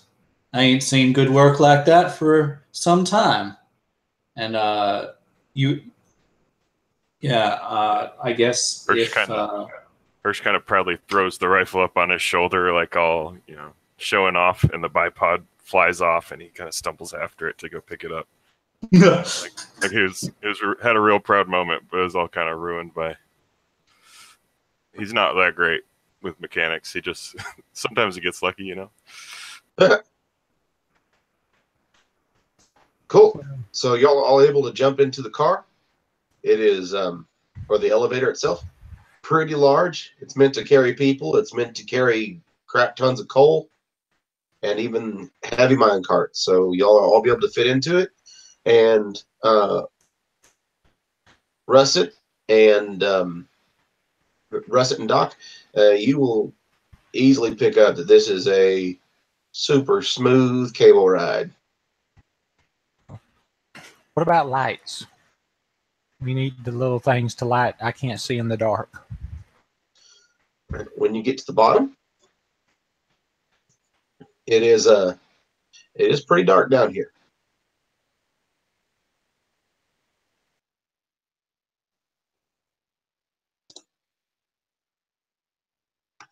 Did anybody happen to pick up the torches when you got there? You can say, "Sweet, I found these torches," and flip a story point. Roll for hindsight. Tools acquired. You all have, you've all got a torch. You've got no problem with that, and the torches will not go out unless you get a despair.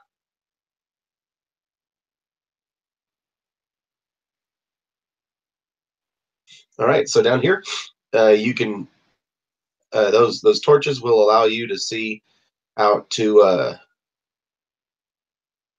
medium range.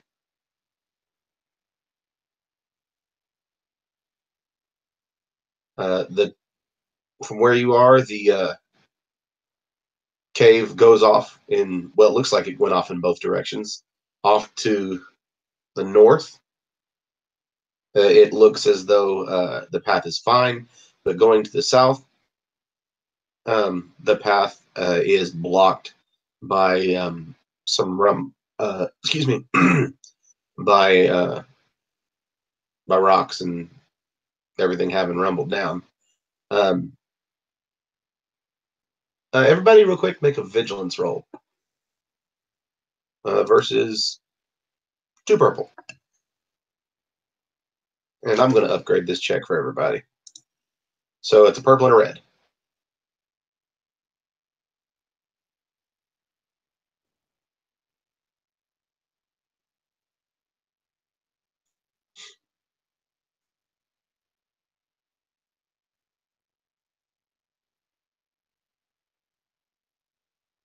Glad? Eric?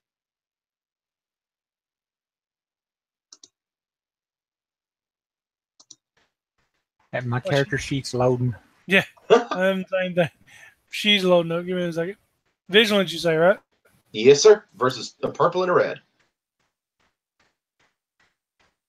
Let's see, vigilance. While you're doing that, Doc, Monroe, you guys are both going to take a point of strain. All right. And you've got, and you miss it. Russet, you're going to take 2 strain on that. You said a purple, right? A purple and a red.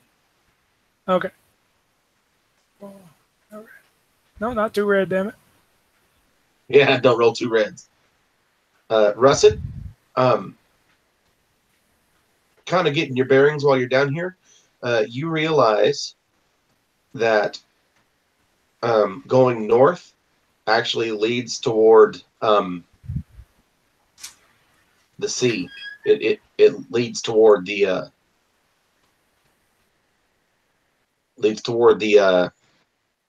edge of the island.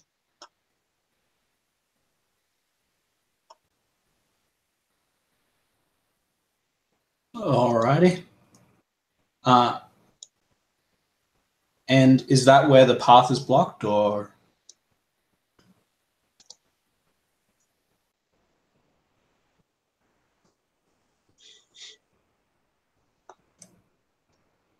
No, the path to the north is not blocked. It's the path to the south that's blocked.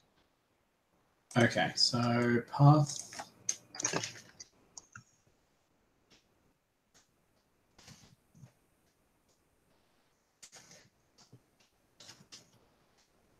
So as we're going through,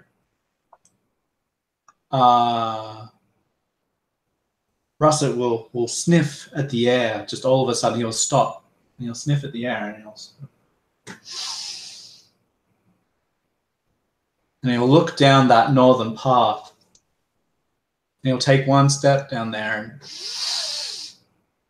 and he looks around and he says, "The great rolling water. I can smell the salt from here."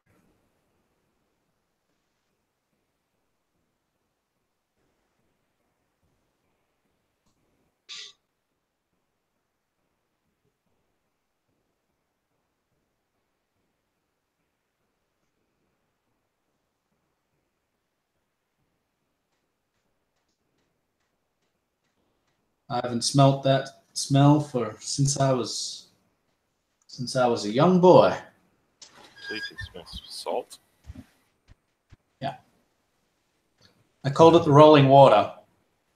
If you're confused, your character can ask me and I'll say the sea. But, So have we went the wrong way? It does not bode well that the path that is clear is the one that leads more toward the sea.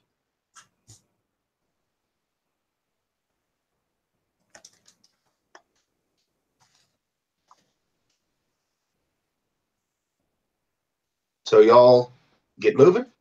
Y'all go through the hall, through the mineways. There are wooden supports every 10, 15 feet trying to keep it up. There are some lanterns hanging there. This is not a natural gas mine. There's nothing to stop you from lighting those if you'd like to. And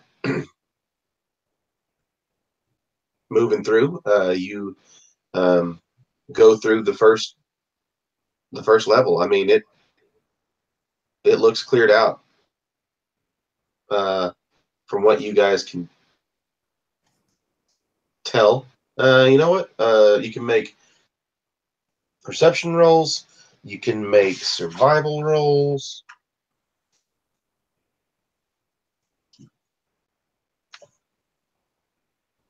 Perceptional survival.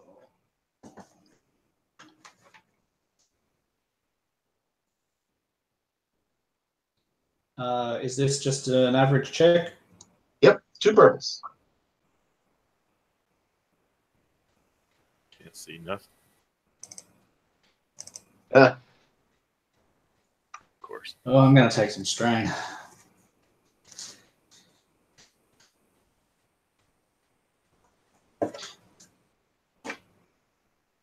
The next roll that you take, Matt, next roll you take, you're going to have a black die on it. In addition to the strain, or One strain, and you're going to take, you're going to have a black die.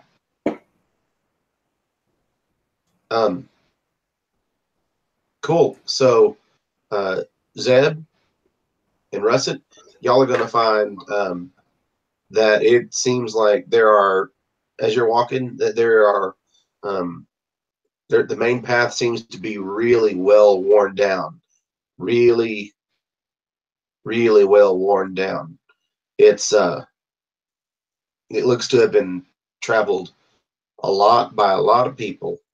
And to the sides, it does not look as if it's been used much at all. But this main path, you're able to follow it down and kind of get to where things are going until finally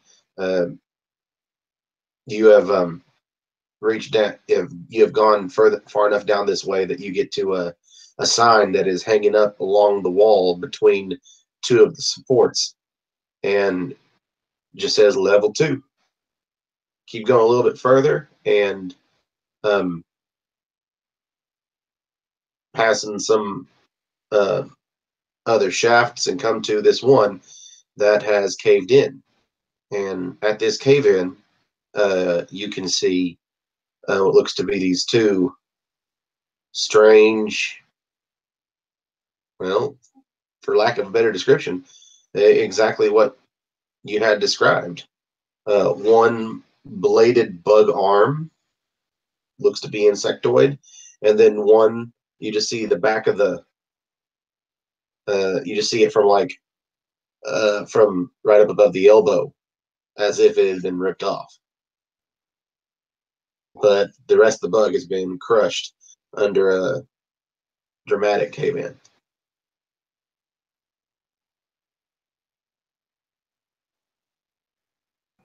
Can I like get in close, like, and investigate these? Like, could I make a mechanics check or something? If you'd like, you can try to make a medicine check on on the remains that you can see. You can make a perception roll, try to find something more. Does it also look like this cave-in was done deliberately or fell in You naturally? can make a perception roll for that. Okay. I want to roll medicine Okay. because mine's real good. 2 purples.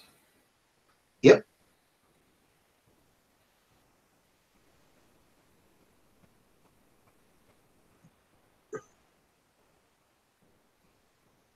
All right.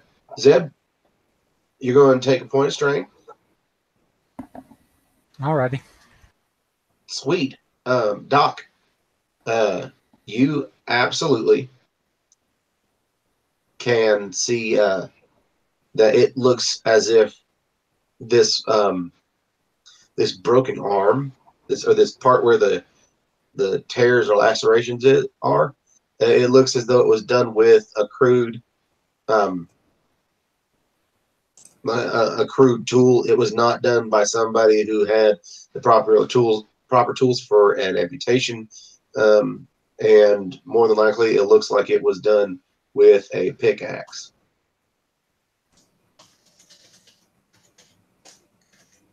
But I'll also give you with those 2 advantages. You can see that above where they cut, further up that bug arm, the arms are pretty well plated. Right. I think Dr. Hirsch is kind of flinging this thing around, explaining to everyone, showing them the plates, and just kind of no respect for the dead kind of thing. Not to offend. Everybody make a perception roll for me.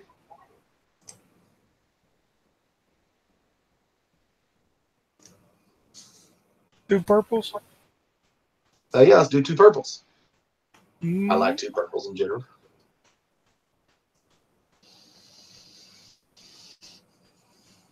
Zeb, nothing.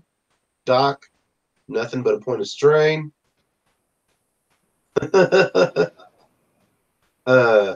Point of strain to Monroe. Russet, we're going to give you another black and 1 point of strain. Yep. But you 2 will both be made very aware of the sounds of dozens of clicking of what sounds like tiny little speared feet. So Russet and Monroe, you guys can choose whether you want to make a cool or a vigilance check. No purples. Everybody else, vigilance check. No purples. Let me put a line out there. All right.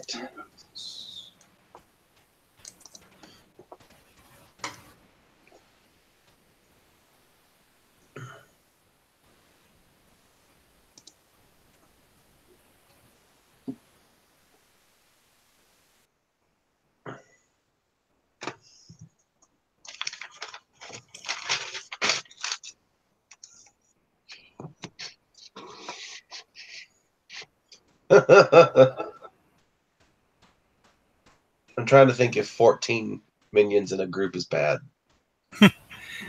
Yes, it is. I'm kidding. I know it's bad.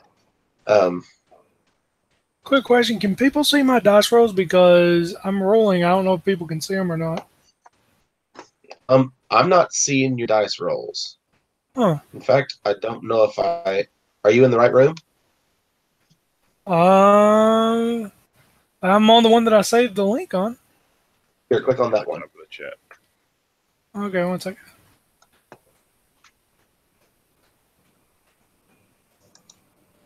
I just keep making a new room. Ah, okay. I'm sorry. Okay. Okay. Oh no, it's fine. I figured you were Sorry. really playing up the lazy part. I was like, dead on, man. Like, well, it's like, well, I mean, he being lazy. I mean, I don't want to tell him not to be his character.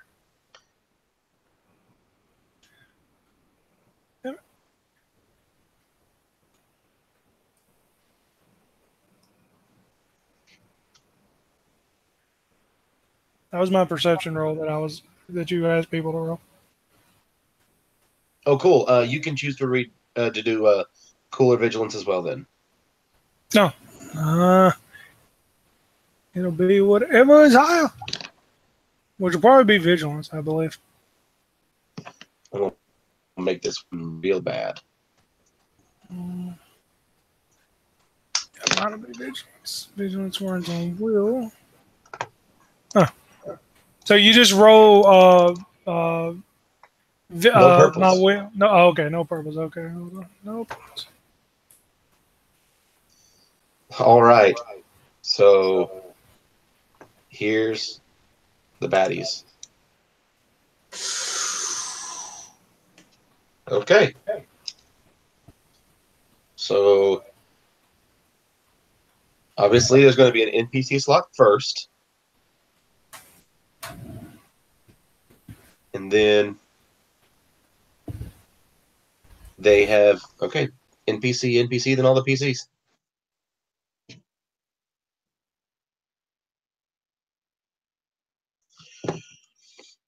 All right. With that first group with that triumph, they're going to get a free maneuver. They're going to, you watch them come around the corner from behind you. And there are these five six-legged bugs that have two more like praying mantis kind of claws. Think of a six-legged scyther for all of you Pokemon people out there, or a six-legged Kabuto. Go after it, and that's its free maneuver, and it's going to maneuver. Let's see. So right now, as it comes around, we're going to say that starting off, it is at, when it turns the corner, it's at medium range. It turns the corner, and it is going to spit at you. All right. We're going to pick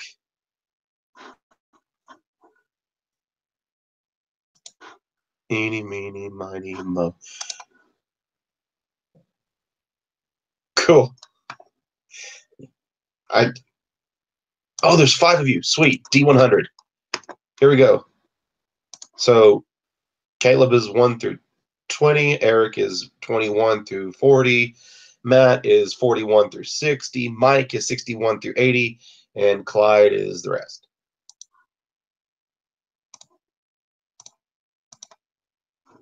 $53. That means it's going to be hitting. It's going to be hitting Matt. Matt, it is going after you. And when these things spit at you, it is this green goop. And they are going to...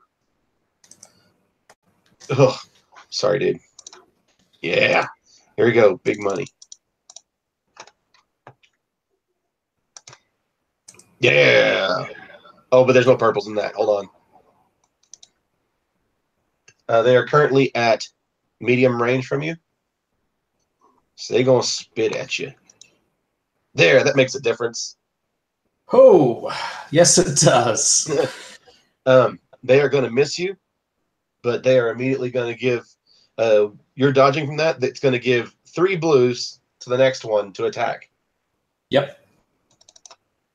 And they come after, and let's see. Who do they come around and attack? Oh, that's Caleb. And you know what? Because I really want to get him, I'm going to spend a story point. Oh, Caleb. Here we go. Caleb, am I supposed to roll any blacks against you? Do you have any defense? No, I do not. Okay. There we go. Oh, you rolled that D100. You better re-roll. No. Okay, so here's how this gets nasty.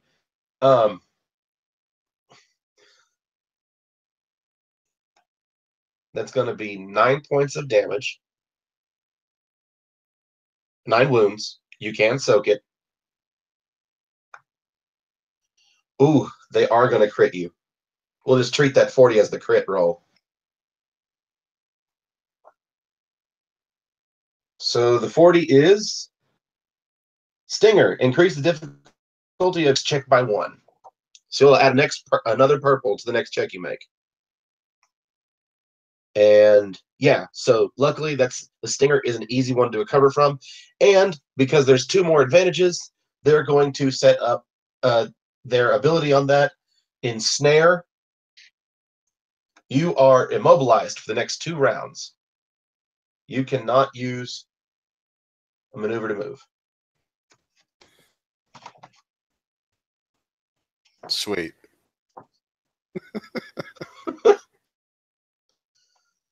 So all these bugs are at medium range. Who goes next? I'll go because I don't have very much time Right. left.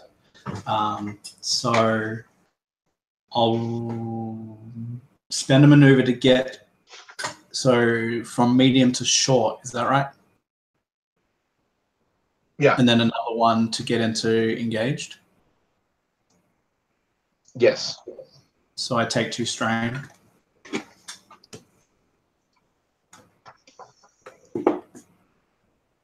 I am going to perform a defensive stance, which is is that a maneuver or is that an incidental? It doesn't actually say on it. Defensive stance.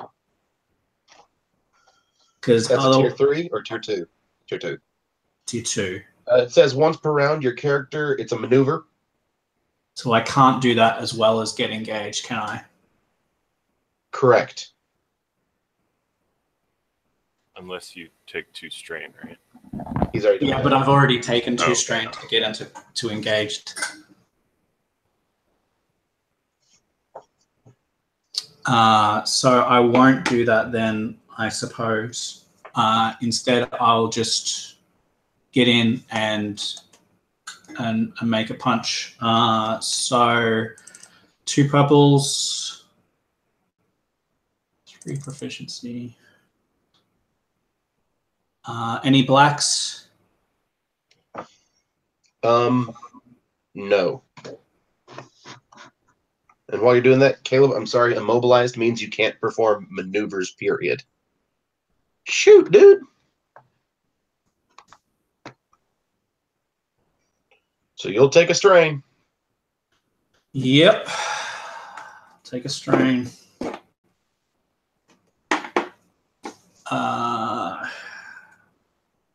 So I will use the triumph to You can immediately crit.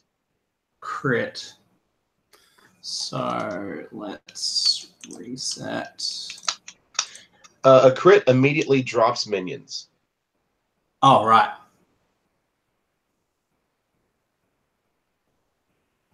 Okay. So I do, taking away the triumph, I do 9 damage. And then I down an additional 1 from the triumph.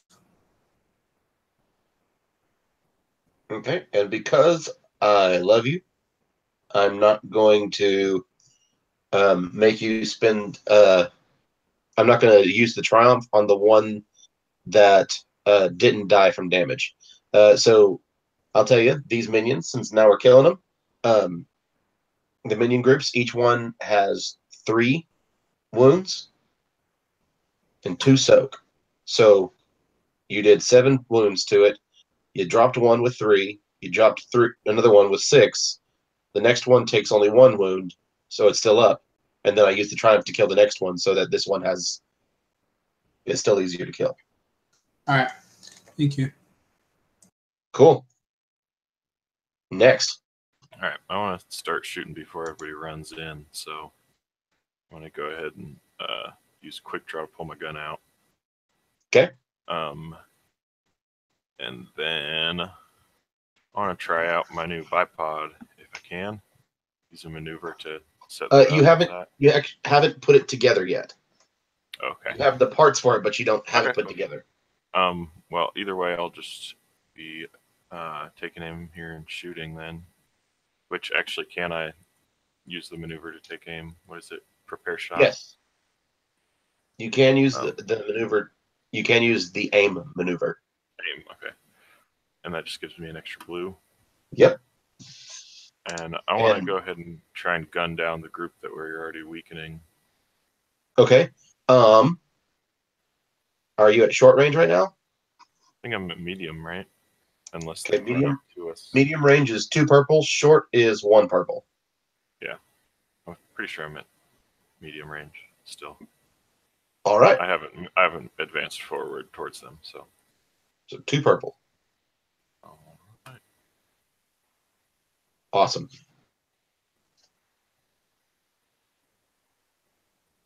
And with those, I just want to pay blue dice forward with those advantages. You just want to do the blue dice to do what? With the advantages, I just want to pay a blue dice forward, or the 3, whatever it is, for Okay. whoever goes next. And You can give one specifically to somebody. Like, all right. Right, yeah. I just want to give 3 to the next person, or however 2. Okay, 2 blue dice to the next person. Right. And that my weapon does 8 damage 8. plus the 2 successes. Yep. All right. And you kill one of the groups. Cool. Next PC. I'll go. Okay. I'm going in, swinging a glaive. Whoa. Yeah. You don't draw a glaive. You're carrying that anyway. Yeah. Yeah. The beauty of having something too big to sheath. What is it when you call? What is it when you have something too big to put in the scabbard? Well, usually. All right, so. That's why they don't make you quick draw a great sword. You always have it drawn. All right, so 1 yellow. How many blue die? You get 2. Ooh, 2. Against how many purple? 2. 2. And I'm gonna screw it. I'm gonna use my orc ability. One Yeah. black. Let's do it. You want to crit? Oh What's the god. crit range on the glaive? 3, I believe. You want to crit twice and just kill 2 of them immediately? Yeah, sure. Okay. Then what's the damage that you do? Let's see. The glaive is 8. Oh, let's see. It's 5 plus 3, which is 8, 10. Well, 9. 9. Sorry. Do you have any pierce? No. Oh, I can't fucking count. 1 success, 3 damage, plus 5, 9, 11 damage, and it has pierce. I want to say 3. I'm not too sure about that. You kill the last remaining Pierce 3. Yes, pierce 3. Yes. All right, so you killed them all. Just in a bloody gore. You look, and behind you all, you still see that Monroe is literally covered in this gunk that has hardened on him, making him like stuck in place. Like he can look around, but he's not able to Like his hands are stuck to his guns, stuck to his thighs and hips, wherever he keeps them. And Is shooting a gun a maneuver? No, but drawing them is. Who's to say I didn't have it out? I had a torch in one hand. We're walking in a cave. I think it stands to reason that I would. Okay. So that torch is stuck in his hand. So yeah, with his free arm with the gun in it, you can see he's just like shooting the ground around him, trying to free himself out of this mess. And then the clip empties, and he's just click, click, click, click. Let's go ahead and just to get you guys an idea of what'll happen, especially in the next game. Caleb, if you would like to try, let's try to break out for us. All right, it will take a athletics check versus 4 purple or 3 purple, excuse me. But because you got crit on, and it has to raise the difficulty, it'll be 4 purples. So, is there the possibility that I could hurt myself or strain myself doing this? Yes. It won't do it. You can spend story points. I mean, look right there. They're all there. Oh, well, so I get out for free. Like after a certain amount of time, just the smoke off of his gun, it seems to, after extended exposure to whatever this gunk is that's hardened on me, it just starts to kind of shale off of me, and it finally he just hits the butt of the gun against it, and it just kind of breaks off of him like a shell. Yep. Sounds good to me. Matt, you need to go ahead and go, buddy. I can if we just do the creatures, I can do one more like this one last round, and then I'll have to go. Is that cool? Man, you can go ahead and go. I won't. But I won't make anything big happen. They'll just explore a little bit more. I don't want you to. Are all the creatures dead? Yes, all of the two groups that just showed up are dead. Ah, cool. Sure. Yeah. All right. Yeah. So I'll just be there and. Gotcha. Autopilot. Autopilot. Thanks, sir, and thank you for running the game. Nice to play with you all guys, and catch you in a couple of weeks. Always a pleasure, man. See you, Matt. See ya. Cool. So,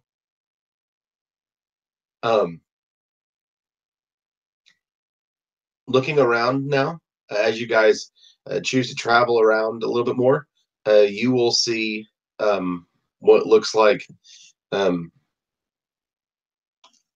literally piles of this hardened goop. The further you go deeper into the second level.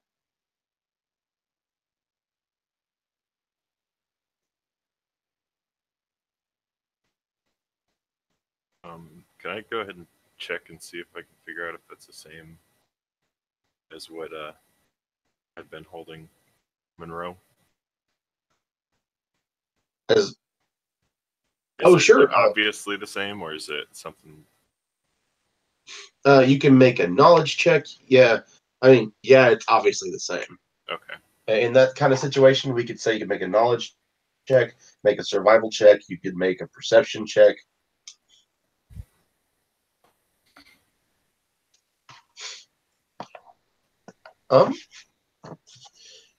Gentlemen, I would like for you to please all roll for me.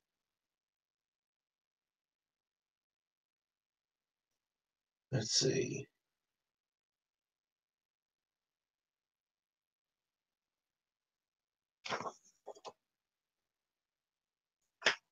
Where did it go? Make a discipline check. Versus 2 purple.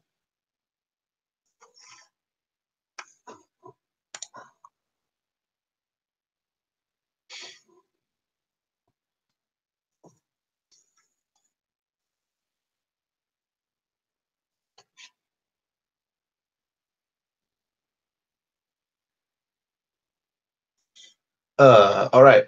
So starting off, Monroe, once you finally break out, I mean, you were working on sheer reaction. Once you finally break out, though, you are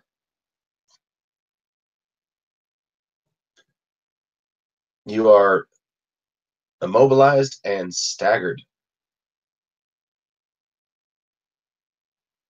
Once you realize what's really happening here, you are immobilized and staggered. However, Zeb, you are fine and suffer no ill effects.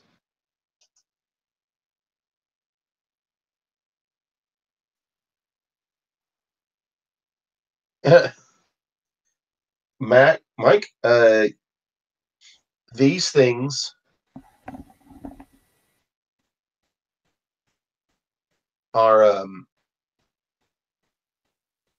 don't scare you one bit.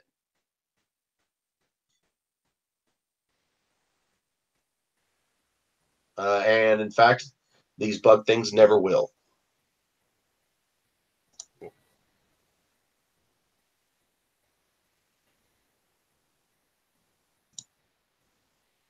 Yep, now we're just waiting on Eric to do discipline with 2 purples.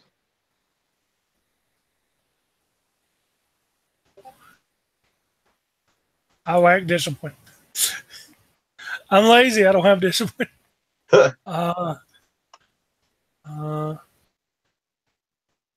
Is this one a skill? Yep. Is it social? That's deception. Is it under It's on the general? left. Oh God, I hate that. This will. okay. Yeah, it's a will. Oh Lord, I was like 2 purples, right? Yep. I'm gonna give myself a 3rd one just because I'm lazy. Screw it, let's do it. Oh wait, I have a blank. Oh God. Screw the It's blank. blank. Didn't matter. You are also frozen in fear. You both like literally just go once you realize what you've done and what these things were capable of doing. And yeah, one hit, like as long as they miss you, you're fine. But that thing hurt Monroe.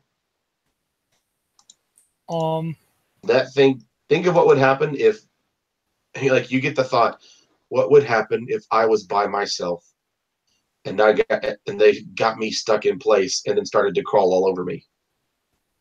You know what? With that intact, I'm just gonna say this. Esteban just goes nope and just does the nope out of the cave. Like, nope. You are immobilized. Oh, okay. Well, all right. Well, in his mind, he's noping out the cave. You imagine yourself walking out of there, and then it makes it even worse because when you come out of that situation, you're like, I'm still here. No. Yep. All right. And after a short moment, you two get your wits together about yourself, and you're able to go again, and you're able to continue on. What's the plan? I get Go ahead. I was going to say not to get ambushed by bugs again. Yeah, I was gonna say, can we see where these things came from? Sure. Make a perception roll or a survival roll.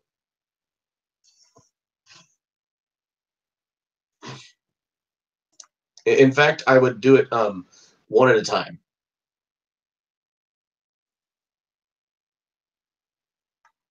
So you'll just take a strain from that, Mike.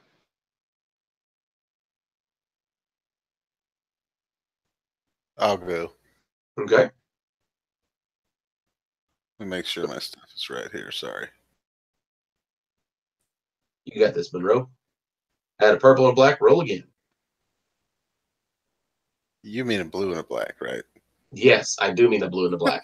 Okay. That would be really bad. Let's make this suck. Yeah. Sorry about your wash. It's about to get harder. I like we're gonna have 3 more reds. No. And you know what? How much to D100 too for shits and giggles? So, are you doing perception or are you doing Perception. Okay. You are looking from the direction that they came. You're looking at it going. You're able to do a quick look around, and you can see some holes in the wall, and not even at the base of the wall. More like about hip high that are all about this big.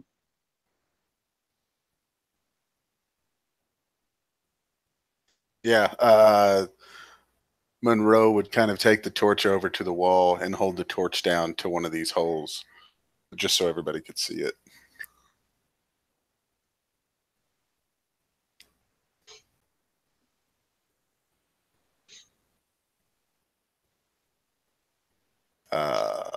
So they're gonna be coming. They're coming from the walls. I see.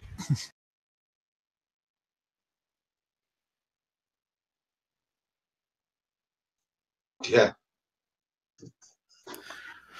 So I think he would kind of pull back to show the full extent of kind of what we're looking at. Are these like tracing all over all of the walls? Those holes all over the walls? Yeah. No. So they're just in this spot.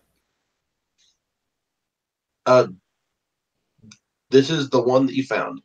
Is there dirt on the ground, like they had dug themselves out, or is there no dirt as though these holes have been here a while? The second. Okay. So they're not springing at us from anything more than just a hiding place. If we can detect these before we run into them, we shouldn't run into a problem, or at least less of one. It's like a hellish ant farm here.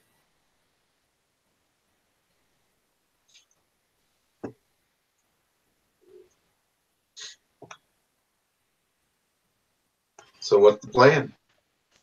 Keep walking. Yep. Were we here to retrieve something or to investigate? What was the actual mission at hand here? I think we were just here to investigate it. I believe, if I remember correctly. Because our bear, our bear friend here, wanted us to help him go check out the mines. I think, really and honestly, like I'll be honest, I think maybe we should go and actually tell him what we found, and actually do a little bit more, like knowing what these things are, because knowing like if there's a more, because if they're bug-like, I mean, they could have a queen.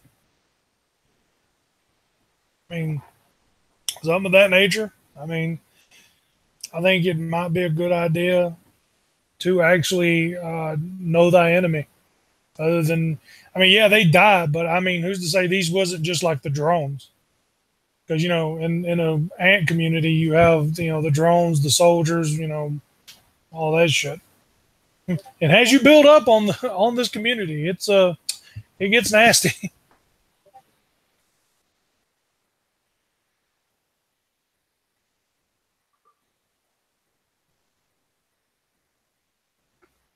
I feel like leaving now we would have go back and be like, yeah, we found this bug stuff. Do you guys know anything about bug stuff?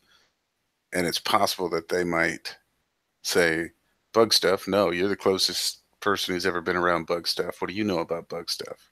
And so because of that, Monroe doesn't know anything about bug stuff. So I think we should investigate maybe a little further, though I do share your fear of this tiny little claustrophobic hellish ant farm. Yes, I believe us trying to throw as much burnable substance down these holes and collapsing the roof in on it. We should do this as much as possible. Yeah, I just Same. feel like I'm going to have a very Ace Ventura When Nature Calls moment where he just throws his medallion into the dark, yelling "Die, Devil Bird," and then runs out. Like, I feel like I read between the lines for what Esteban was saying about, oh yeah, we should do the right thing and go talk to people. Monroe knows that he just wants to get out of here. And In other words, it's GTFO out of this damn cave. but yeah, I think we should continue at least a little further. We're only on level 2. Monroe has a hunch, and he'd kind of like to follow up on it. And he would actually say as much. He'd be like, "Let's just a little bit further. I'm a little interested to see maybe what's at the just a little bit further." What do you say? Well, after you. Yes, and I'll kill more bugs for you. Since you can't seem to hold your guns. My hero, as he reloads, puts a fresh clip into his pistol, which is clearly in a hand, and the other hand has a torch. But he's kind of using the torch, and he's walking on. He's maybe a little skittish at first, but this guy will kill people. Setting his glaive on his shoulder, like he begrudgingly knows that they saw through the ruse of GTFO. He sits and just under his breath he goes, "And I'm the one with dark vision. I'm the one that can see in the dark. I don't want to see in the dark." Can I just close my eyes and go through here? I'll just put my hand on the gambler's shoulders. I don't want to go through the cave. It's not Snowflake. It's not Snowflake. So yeah, well, is this path? Is it just like a straight up path? Like there's an upward incline, correct? Or is it a downward slope? It's downward slope. Okay. So then, yeah, I would be walking closer to one of the walls and kind of having the torch, in such a way that I can get more of the distance of the torch in front of me, so that I can have a better idea of seeing upcoming holes that they might jump out of. Yeah, you're doing like that, the old Western version of the handgun and the flashlight. Yeah. Yeah. Except it's the left arm is stretched way out and the right gun is up by my face. Yeah. Just praying. But yeah, so we walk a little bit further.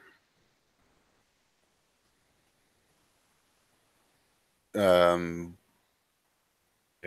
And we stumble across. What? What he stumbled across? Well, so Monroe's thinking that the sticky substance that held him down, if this is the direction that the ocean is from, it's possible that if somehow the water got through, that thing might have burst at some point, and that's what collapsed the mine. But then these bug guys put this sticky wall of hardened whatever in the way of the water. So the mine is collapsed, so it's unusable now. But what's going on is these big scary bugs actually saved the day. He's just looking to see if he can find a big wall of green, gross spit that was just covering him. All right. So you've progressed on down. You continue to see more and more of these piles of this hardened green substance. You finally come up along a wall between two supports, 3rd level. Wasn't the 3rd level blocked off? From the other direction. Nope.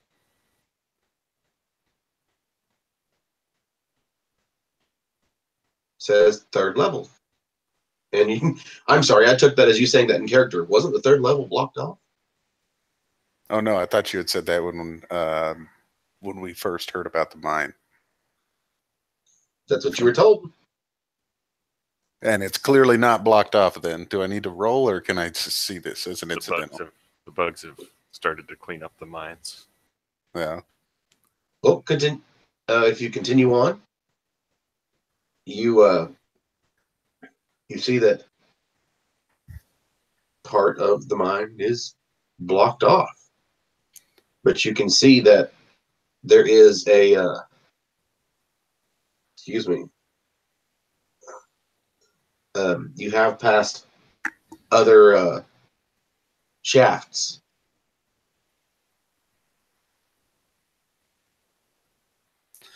But the main pathway, the main shaft, is blocked off. Just trying to follow up on his hunch.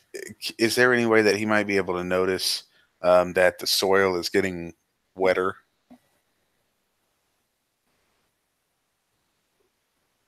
It's actually not.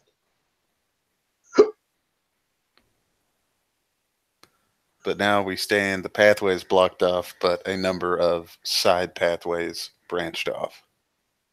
Mm-hmm. Let's see. Everybody make a vigilance roll. Against two perps? Two perps. Since nobody is specifically on perception duty, I'm going to have y'all do vigilance rolls on this. You don't think I'm on perception duty here, leading the way and looking for stuff? I hate your dice roller. I want to go out on I want to go on record for this video, and I'm going to put it on every video. Wait, who's dice roller? Mine. Caleb, one strain. Clyde, a strain, and you have a black dice on your next roll. Or not Clyde, Eric. Clyde, so 3 failures and 3 successes? Or 3, with those advantages, you can heal strain.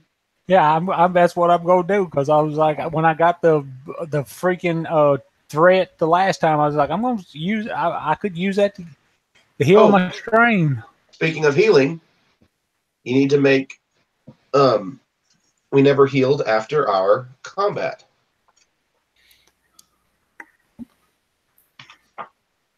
So everybody go ahead and roll your cool or discipline check. Let me put a line in real quick. Make a cool or discipline check.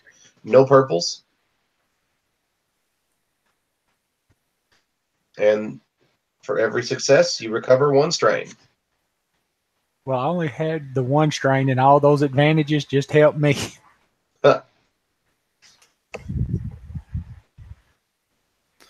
There's no purples, you said? No purples.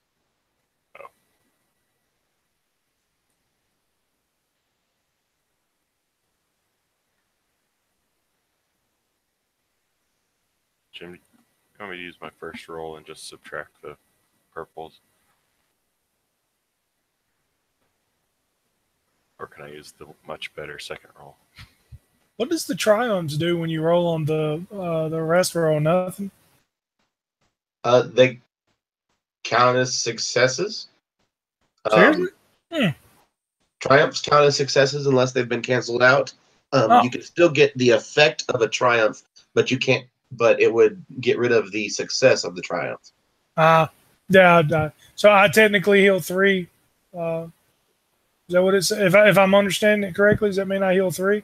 Nope, you only heal 1. Okay. Because I saw the little wing thingies, and I thought that was Those triumph. are advantages. Okay. The triumph is the one that's like a lightsaber. Okay. All right, got you. Thanks for clarifying that, because I was like, wait, what do you think? Ain't that triumph? Okay, never mind. All right. Thanks for clearing. So,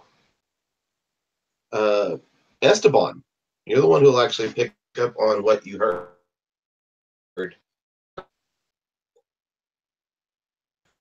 You hear the sounds of, the only thing you can equate it to is scraping. And he kind of, stops because, like, he goes, "Hey, anybody else hear that scraping?" Like, he kind of, makes it known that, hey, I hear something. And he just kind of, trying to get everyone to halt, so, because he doesn't want everyone to just walk up into the, ahead, maybe, if something's going to, whatever more of these bugs is, and to keep away from the bugs anyway. Yeah, he mentions that he hears scraping, so if that helps anyone or whatever. You can hear the scraping. You can make perception or survival rolls to follow them, figure out where they're coming from.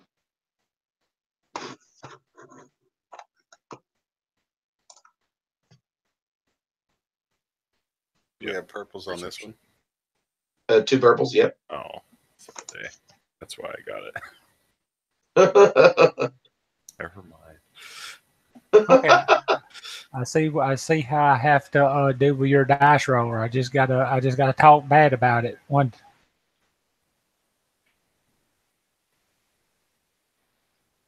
Sweet. So, Zeb, you're gonna be able to find it. Doc, you're gonna be able to find it. Monroe, you're gonna take a point of strain, but you have that amazing triumph. What would you like to do with that? Can I know what we see first? You don't know what you see because you don't succeed. Oh man.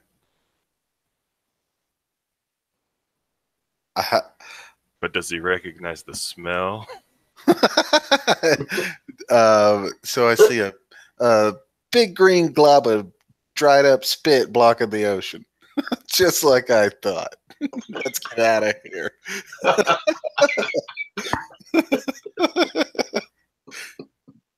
Just like I thought. Let's go. I knew it. Shoot. Nope,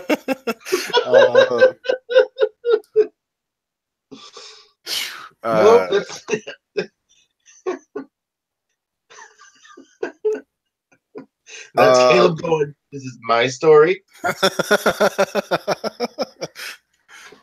going to sit right here. Yeah, it's all about giant bug spit. So can I see? That's the thing, since I don't know what it is. What I'd like to do is make whatever it is. You can use it to notice something else important. So let's notice that there is actually the space behind the cave in.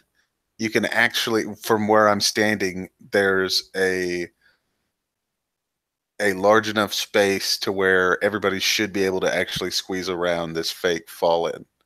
And so we can get behind it. You mean actually continue down into the chambers? Yeah. Okay.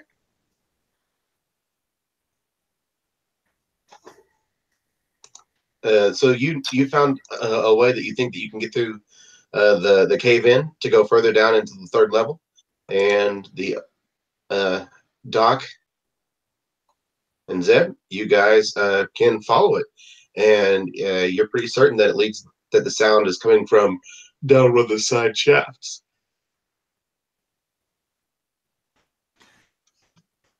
So they seem to be coming from these side shafts. Do we really want to take a chance of getting surrounded again by a bunch of bugs, or the sound is?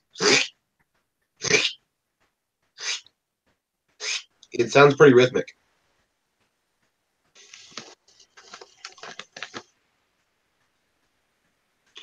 So what y'all want? They sound like it sounds like digging to me. Has your curiosity been sated yet? I'm ready to keep going. I know. Somebody's down here digging. It's got to be something valuable. Did you see all those bugs?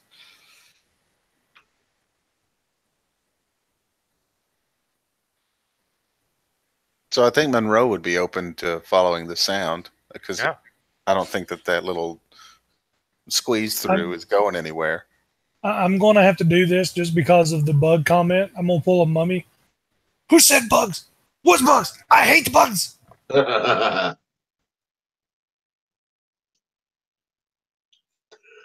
So you're gonna follow the path, huh? Apparently so. Okay.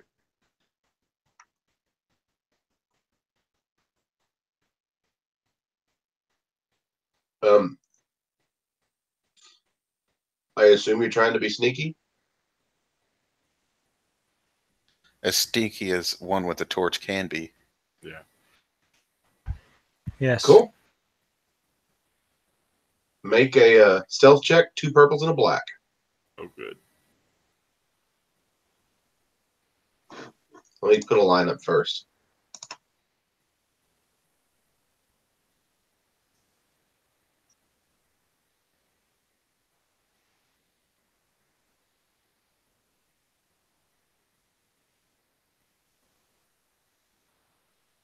Oh,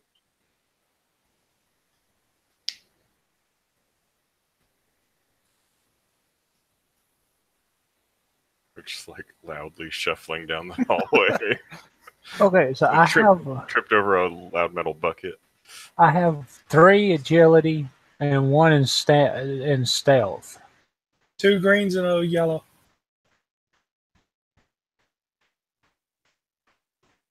Okay. Versus 2 purple and a black.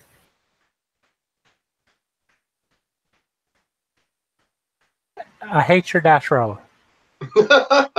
you forgot to talk bad about it after the last roll. Clyde, did you see what I rolled? I might as well have just like punted a couple of buckets. A sealed off bucket with change in it, with chains connected to it, kicked it Here. down the.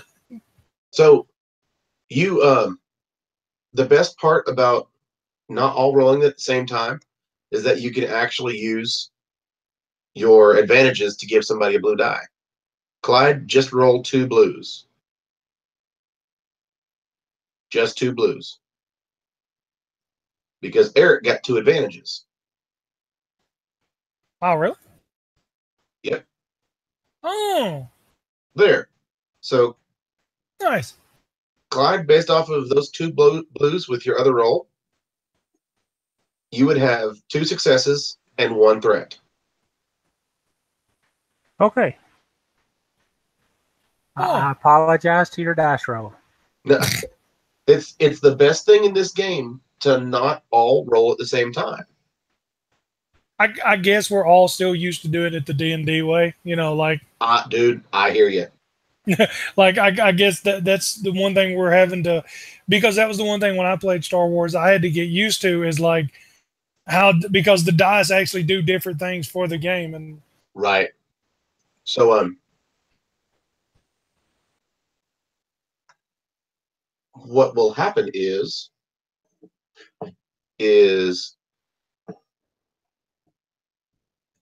Clyde, you can choose to roll cool or vigilance. Okay. Everybody else, vigilance. No purples. Okay.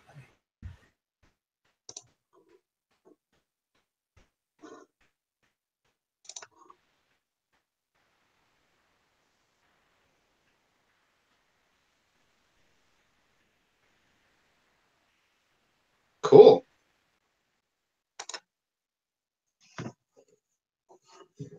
All right. So this is going to be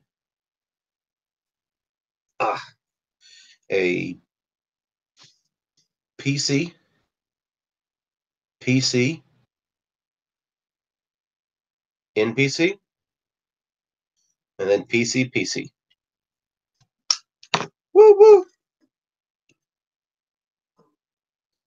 In front of you is it is literally a larger form of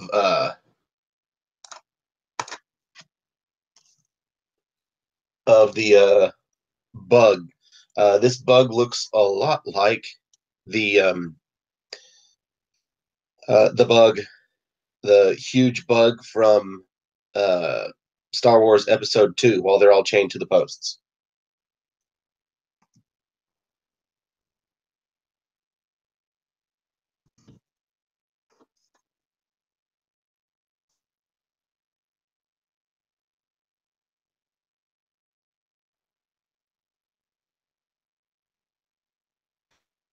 Is it a long way away from us? It is. It has noticed you. You have noticed it, and we're going to say that it is at medium range. PCs. We got 2 slots.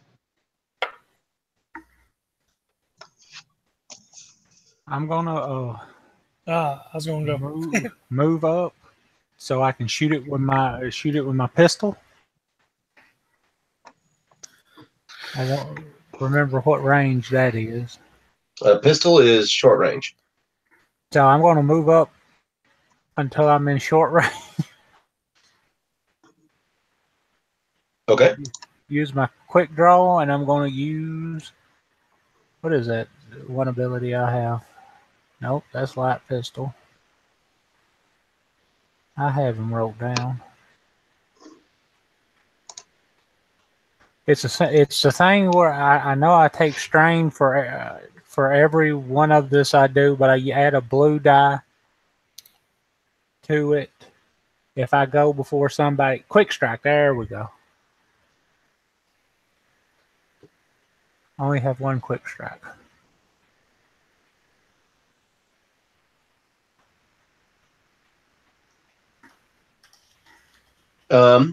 Attacks versus this thing. One of the purples are always upgraded to reds. Okay, so it's 1 purple and a red. Are you shooting at medium range? No, short range. Short range is 1 purple. So it's 1 red. Okay, 1 purple and 1 red. Nope. Okay, just a If red. you're shooting at short range, is always 1 purple. So since that's the only purple dice, that's the Oh, one that okay. turns into a red. I see. Okay. Let me make sure I got my weapons. Skill.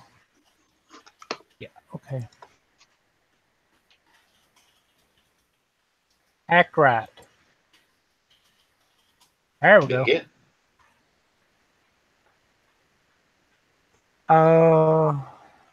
The initial gun does 5, 6. I do 9 damage to it. All right.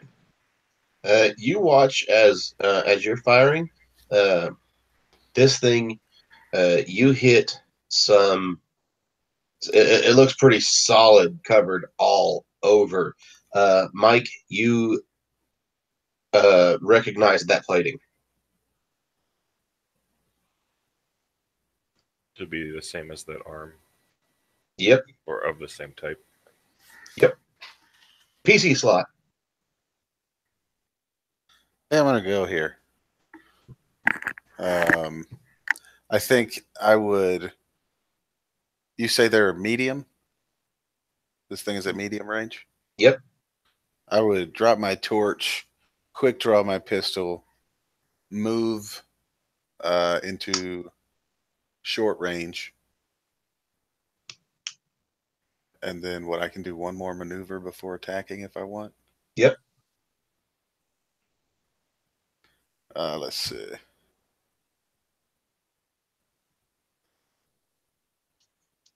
I'm just going to aim, I guess. Okay. Are you doing shooting with both of them? Yes. All right, so it's a part. I drew my other light pistol. Sorry. Not the revolver? No. Okay, so it's a revolver is still ranged light, so it wouldn't affect what you have to roll. Right. I don't know how the damage would be, though, since they're different. That's all right. I've got the gun right here.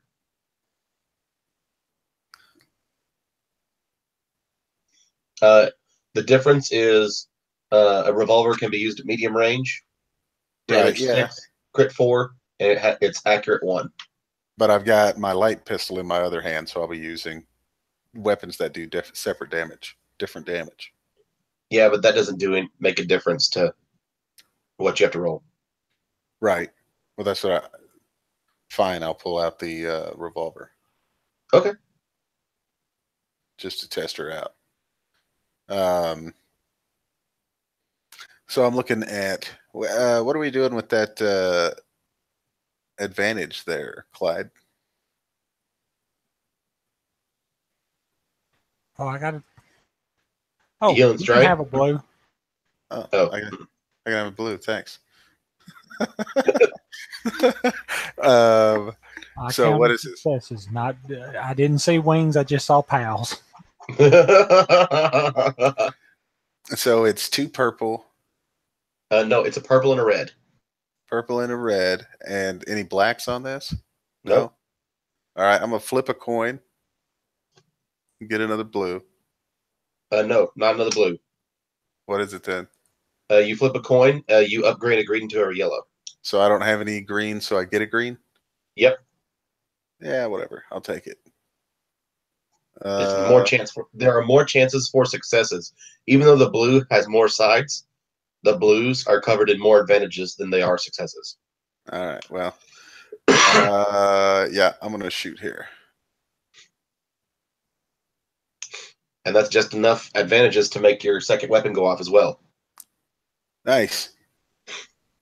And Right. your second weapon gets to use all of those successes as well. So 5 plus 6 is 11. Also, it has accurate. Does that do anything? Accurate would add a blue die. Do I need to just roll a blue die? Go ahead. Oh, you're going to regret that.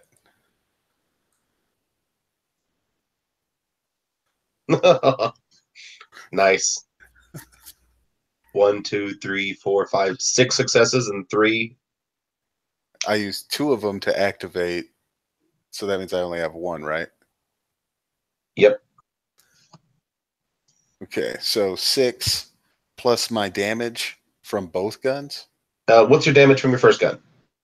So it would be what? 6 plus the weapon damage, which is 6. All right. He's still standing. And then the other one is 6 plus the weapon damage, which is 11.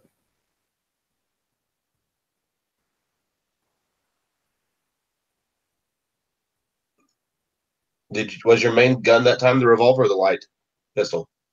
The revolver. Okay. And you just barely kill it. Nice. So I think he sits there and he pulls the guns, drops the torch down, pulls the guns out, and pulls the triggers at the same time on both of them.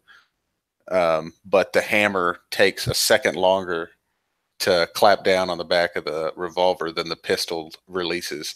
And the pistol shoots up, and this creature is going back to make an attack. And as it does, the pistol shot pierces through a little gap on the inside of his shoulder.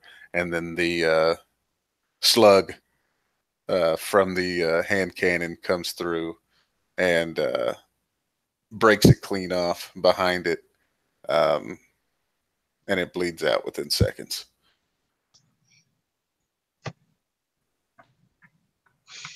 Okay.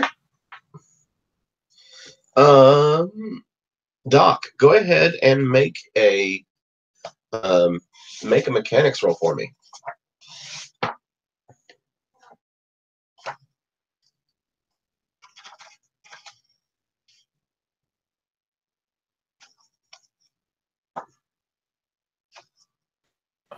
Difficulty 2. And let's say 3 this time. Okay.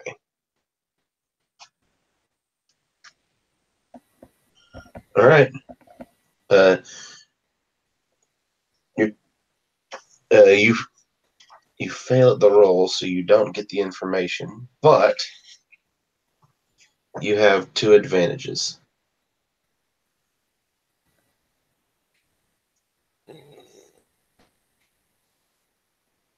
Can I maybe just recover strain with that?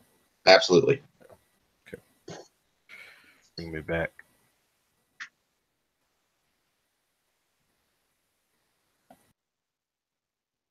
That was the only thing in the room, right? That just like the big bug burst in and Right. they just left. Actually, that big bug didn't burst in. Perception rolls, everybody.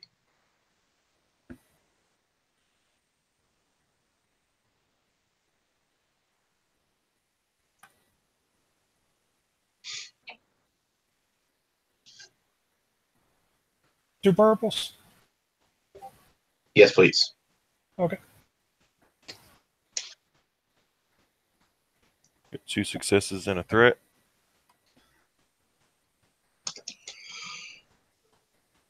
You and Caleb.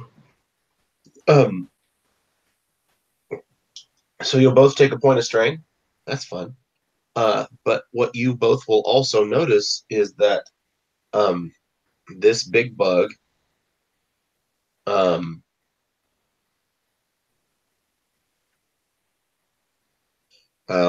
you see scratch marks all over the walls.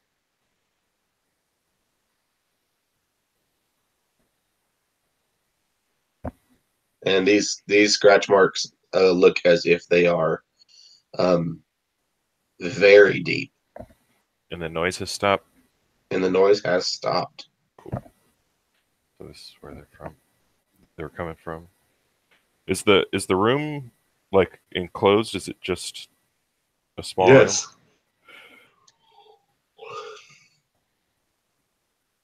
Is there anything like in the walls where there's chunks taken out from the claws? Like a vein of metal or anything? Diamonds? Gosh, I wish it would have gotten to attack you.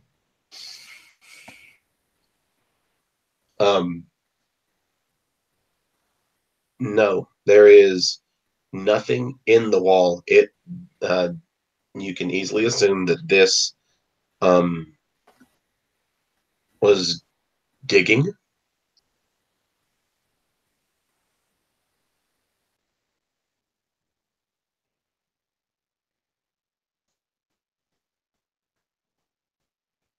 So we've come to the end of this way, which means it probably came from another way, or there's another one of these somewhere else, or multiple. So we can either follow another path and hope we don't run into another one. Go back through that little hole you found. Yeah.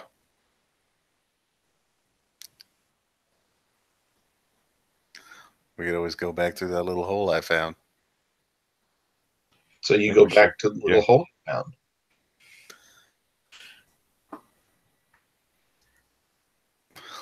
And you first. As you begin to move into it, Monroe, you swear that you hear the sound of that same scraping sound again, coming from the direction you're going now. So you would see Monroe squeeze through, but he's still like halfway like stuck, and he's just leaning his ear in. And he comes back and he says, well, this way is to another one of those things. So I think we should go that way. And he points at a hallway on the other side of the hall from the direction we came. The hallway is the direction you came. Yeah, so there's a hallway, but somewhere down this hallway it turned off, right? And we just went down that direction and killed. The direction where you found the one that you just killed? Yeah. So instead of turning that direction to go down an opening, I want to turn the other direction. Okay. Then find one of those. Maybe pick one that doesn't have scraping. All right. You find another one that does not have scraping. And we go down that way.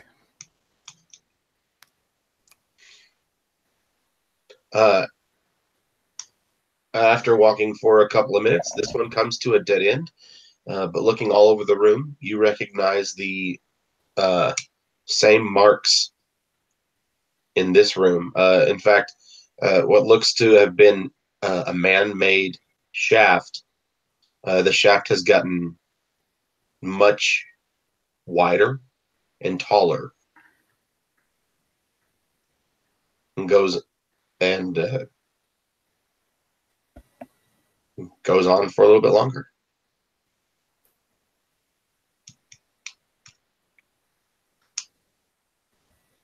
Find the dead ending.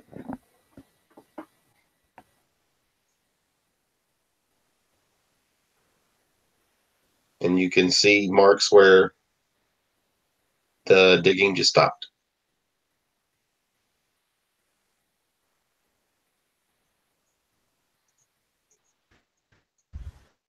You think we may have... That was the last of the bugs?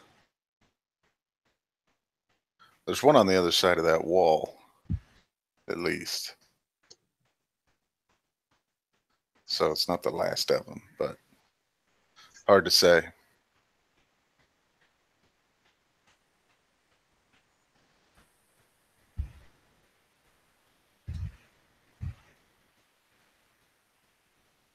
Maybe we should just go kill it. If we go back to the sheriff saying how we've cleared the mine of all the bugs, think of all the money that he'll give us for saving the town. But Maybe they can reopen the mine. But this ain't guaranteed that is the last bug. Well, so what? After you. That's what I said. I'll happily climb through that hole there. Okay. Climb through the hole. You hear this. Peek my head around the wall. Can I see down that tunnel at all? You have a torch? Yeah. Okay. You have the torch, and you can see down the hallway. But you can't see the bug. Cool. I'm going to turn around. It's clear. It's all clear. I don't know what Monroe's so scared of.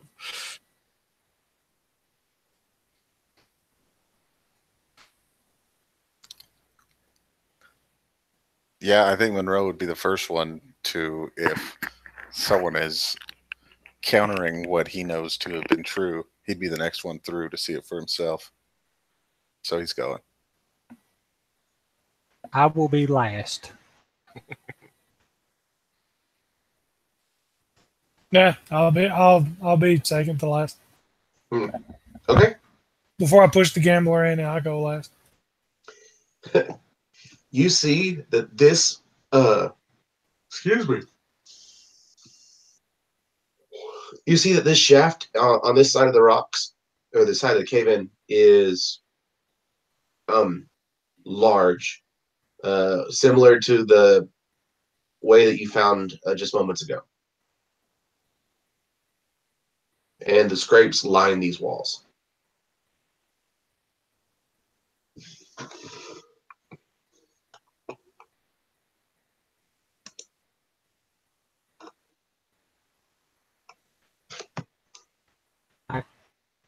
Are they about the same height as the other that other bug, or do they look bigger?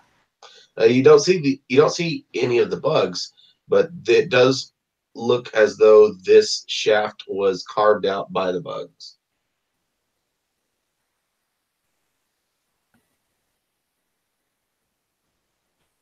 Which way did you hear the scraping? This way.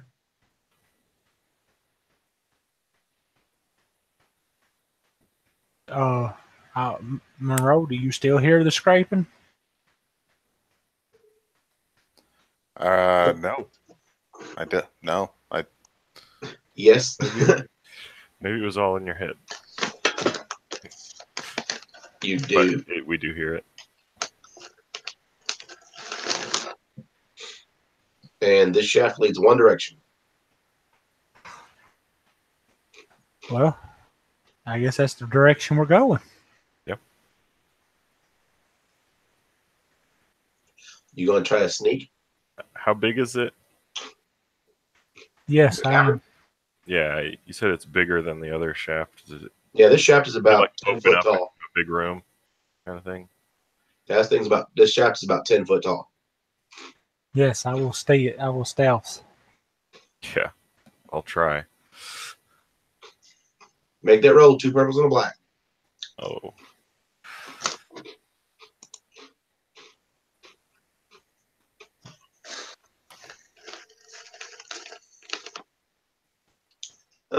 Kicking chains again. Go magic orc stealth.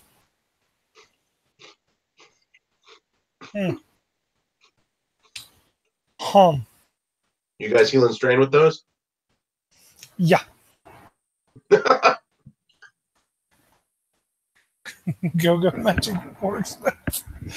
I'm not doing good, but I'm not stressed for some reason. Anything from Clyde? Feel really good about it. Oh yeah, I'm rolling. I just had to get all my guys together. Come on, succeed.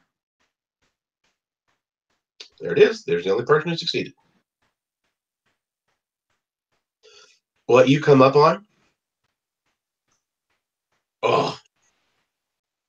is not the end of a cave, but this one has really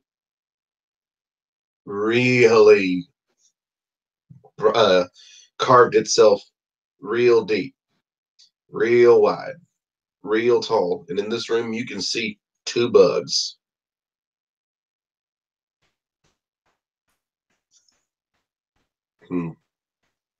Clyde, you can roll cooler vigilance, and everybody else roll vigilance. Okay.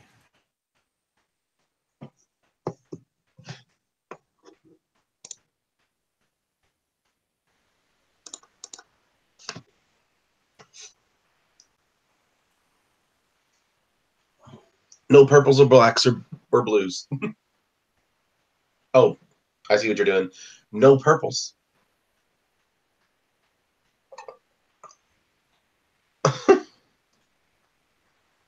There you go. Okay, All right. I have a quick question. Okay. Well, I have to, my character sheet doesn't want to bring it back up. Okay, would I have two in cool and 3 in present? Would it be 2 greens and 2 yellows? Nope. 2 yellows and a green. 2 yellows and a green. Gotcha. Alrighty. There you go. So it looks like we're going to have PC, PC,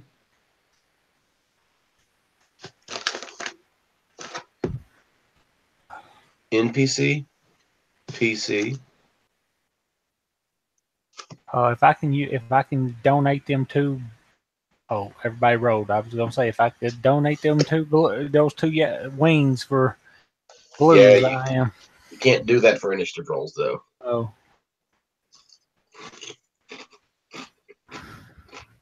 All right. There's 2 slots, and they're both medium range.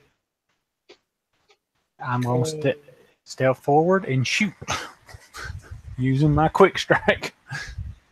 Do it.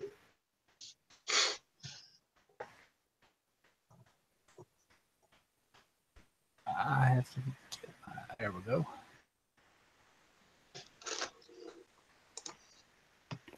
Two and 1. What am I? Is it? Is they a red? Yep. Okay. So you're at short range now? Yes. So it's just 1 red. Okay. Act right. You miss, but you have 4 advantages. So I thought those were okay. The next person gets 4 of them. Cool. Will you tell me how that helps them? When I shoot, the bug is kind of already in the process of turning, so he sees me before it flashes, and he kind of hops. So maybe he jumps a little closer, or he jumps in a better position for whoever else is going to get them. Beautiful. Beautiful. Next. I'll take it. 4 blues. Ooh. That is 4 blues, right? Yep. All right. Versus 2 purples. Versus a purple and a red. Oh, okay. Purple and a red. We're going to give you a purple, a red, and a black, and I'm going to go Team Venture. There you go. Oh. Okay. That is 8. See, 10, 11, 12, 13, 14. 14 with Pierce 3.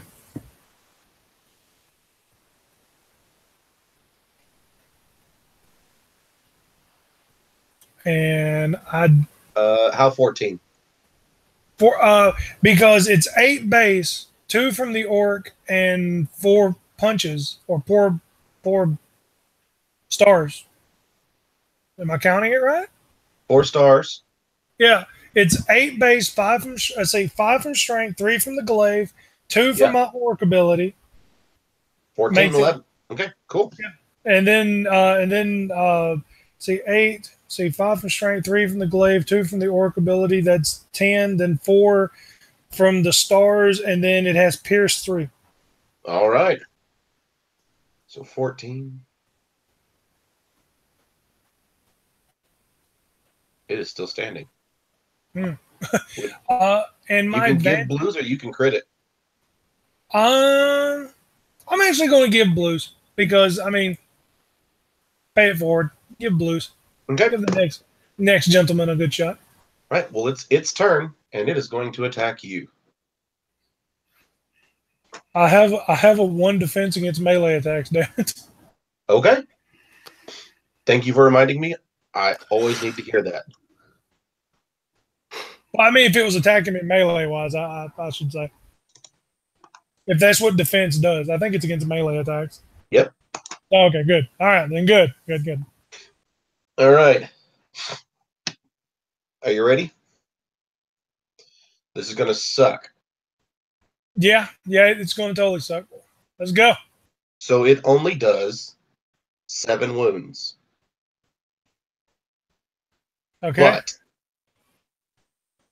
it ignores 10 points of soak. Oh, that dick. You dick. That's, oh god. Okay, that hurts like I have never hurt before, but yeah, it totally ignores my damn soak. So yeah, I take 7 wounds, yeah. Go Team Venture. It is the equivalent in game of being hit by a rocket straight to your chest. I don't let people see me cry, but that shit hurt. I got 2 PC slots.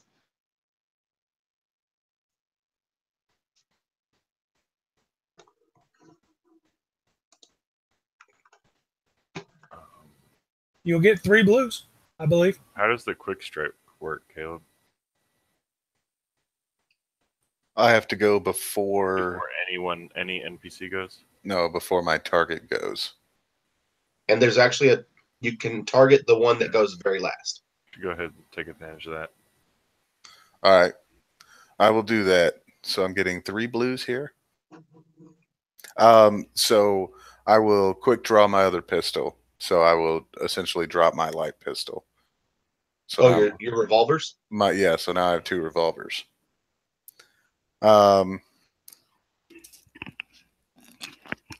Let's see. So this thing's at medium range. So is that just a purple since my weapons have medium range? No, it's 2 purples. 2 purples. No reds? A purple and a red. Yeah. Because you've got to Purple and upgrade one of those purples. All right. You want to step closer so it's only 1 red? That would be one of my maneuvers. I think what I'm going to do is I'm going to aim once. Then, let's see. Is anybody else within range of the one that hasn't gone yet? Oh, sorry. You're doing you're firing at medium range, and your doing dual wielding, right? Yes. So it's 2 purples and a red, because it would normally upgrade it from just 2 purples to 3 purples. Okay, so 2 purples and a red then. All right. You don't you have the whatever the dual wielding maneuver is that lets you? So it decreases it by a purple then? Yep. So I'm back to a purple and a red. Yep. I'm glad we did that shit. But that takes up your second maneuver if you still aim. Oh, I see. Yeah, to use that. Let's see. Yeah, you're right. So you can aim and take 2 strain for a second maneuver to step forward, or take 2 strain to stay at medium or lower. I think I'm going to stay at medium here. And back to my original question: is the one that has not gone yet? Is anybody within range of him, or is he still? The one that has not gone yet hasn't had a chance to move yet. It's Okay. medium range. So, but still, nobody is like. Esteban's not next to him, right? No. Or not within range of him. Nope. All right. So then, what I'm going to do first is double check and make sure that I wrote this down correctly. Where is it? Is it a first? Let's see. So it's my action. Great. I'm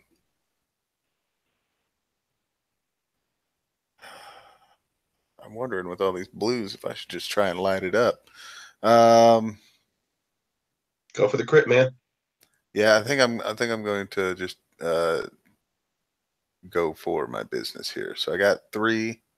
I got 1 from aiming. I get 2 from quick strike. I am gonna go with that. 6 blues, a purple, and a red, because you used your duelist or whatever maneuver, Right? and then whatever your weapon is. Are you kidding me? That's enough to get your second shot off. Yep.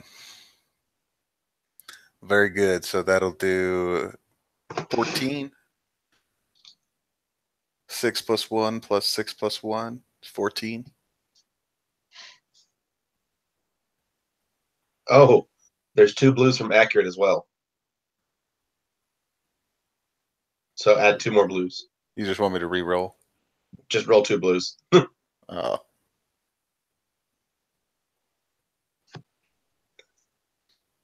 So 8 and 8. 8 and 8, yep. And then with the 2 advantages, can I give a black die to the next bad guy? Yes, absolutely. All right, I'm going to do that. All right. Doc, it's your turn. All right. Which one's hurt worse? The one that got cleaved at? Yeah. I'm gonna go ahead and attack that one. Okay. My rifle. I'll aim first at a blue die. That's still just a purple and a red, right? From range. From medium range, it's yes, it's a purple and a red. Right. Probably 10 damage. Yeah. You're shooting at the one that Esteban is cutting up with? Yeah. Okay, you dropped that one. Yes. Just barely, though. And now it's the second one's turn. And Esteban is the closest one to it. It's going to charge Esteban. Chain mode activate. Do do do do.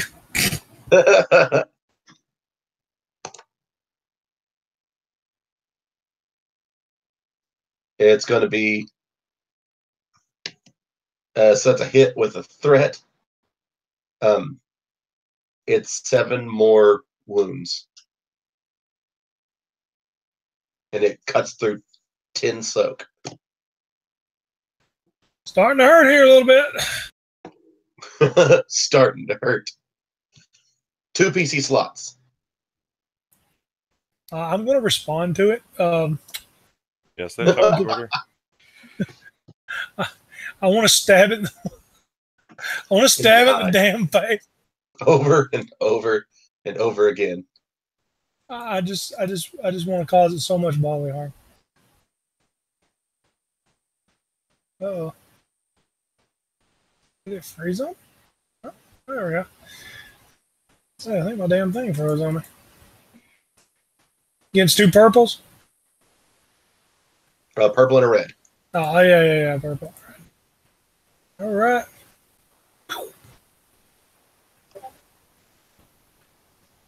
Not bad. It'll be, hold on, 11 damage. 11 and then Pierce 3?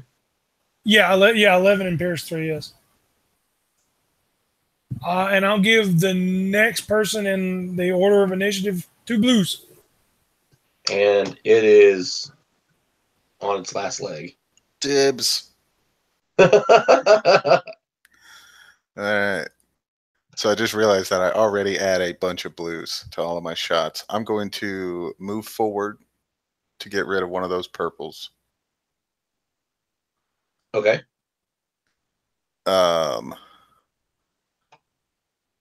I'm going to use my dual wielding maneuver to wait. What does that do? It lowers it by 1 purple. So if I have just a red, does that mean it makes it just a purple? No. Okay, so dual wielding here does nothing for me. No, because even if you're at short range, if you're using 2 weapons, you always add another purple. Okay. So there should So what always you're doing, be 2 there. So right. So there will always 1 more than what everybody else has to do because you're using 2 weapons. gotcha. All right, so I'm going to move up so that it's just 2 purples flat from short distance. Right? And then one of them becomes a red. Yep. And so then I got the 2 from my accurates. And so if I'm adding 2, that means I'm dual wielding, right? So that means what? Nothing. I'm just talking to myself. Sorry. Okay. So the reason I add 2 blues from 2 separate accurates is because both guns have accurate. Right? Yes. Right. Okay. And then I've got the 2 from Eric. Let's see.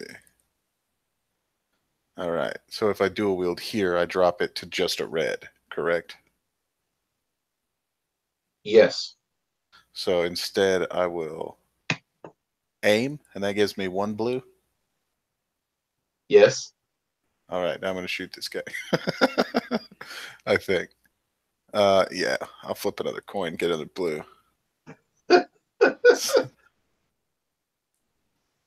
Flipping the coin doesn't get you another blue. Oh, that's right. Damn. Well, then it'll be that blank one. But you flip the coin. What does that I'll mean? just take it back. Okay. It'll be that blank one.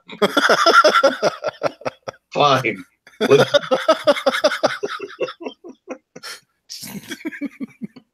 Fine. Okay. All right. I will kill it. So how much damage? Shoot. Do you...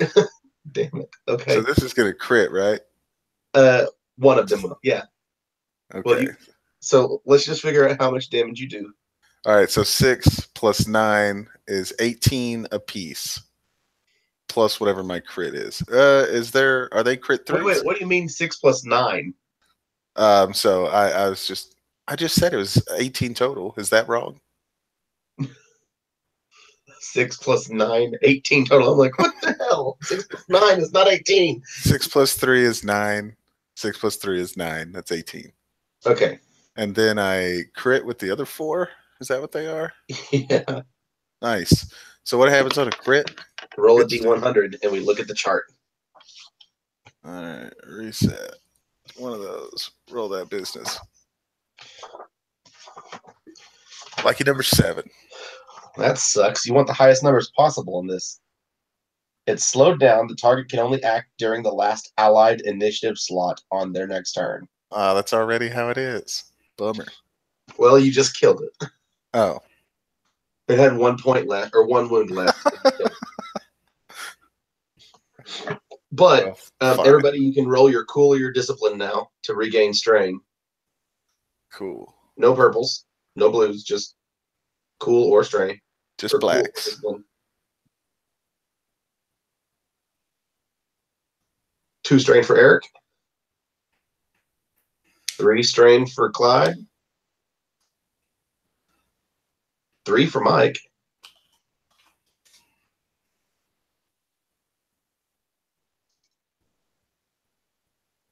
I'm full. I'm not rolling. Oh, okay. Okay. And you have a very, very injured Esteban over there. Esteban, how would you describe your physical condition? Well, Well, let's just put it this way here. Esteban is a very tough bitch. I'm just saying.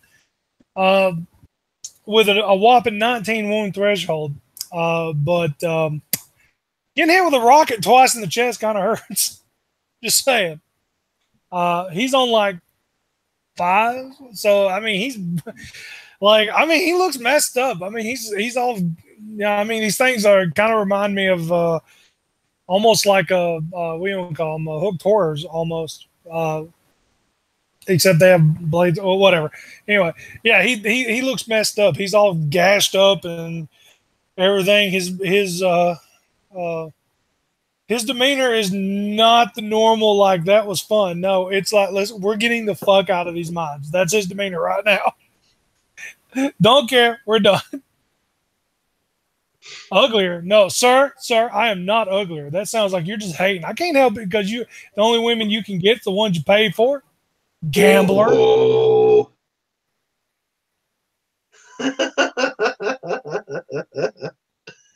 And right there, you can hear further down from the, if you would keep going, you hear more scraping. And that's where we're going to stop for the night.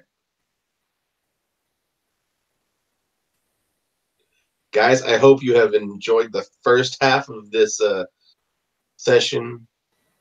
Why is Browns Creek so brown? And we will come up with a name for this session, part 1. Thank you guys for playing, as always, and I will see you guys in 2 weeks. See ya. See y'all.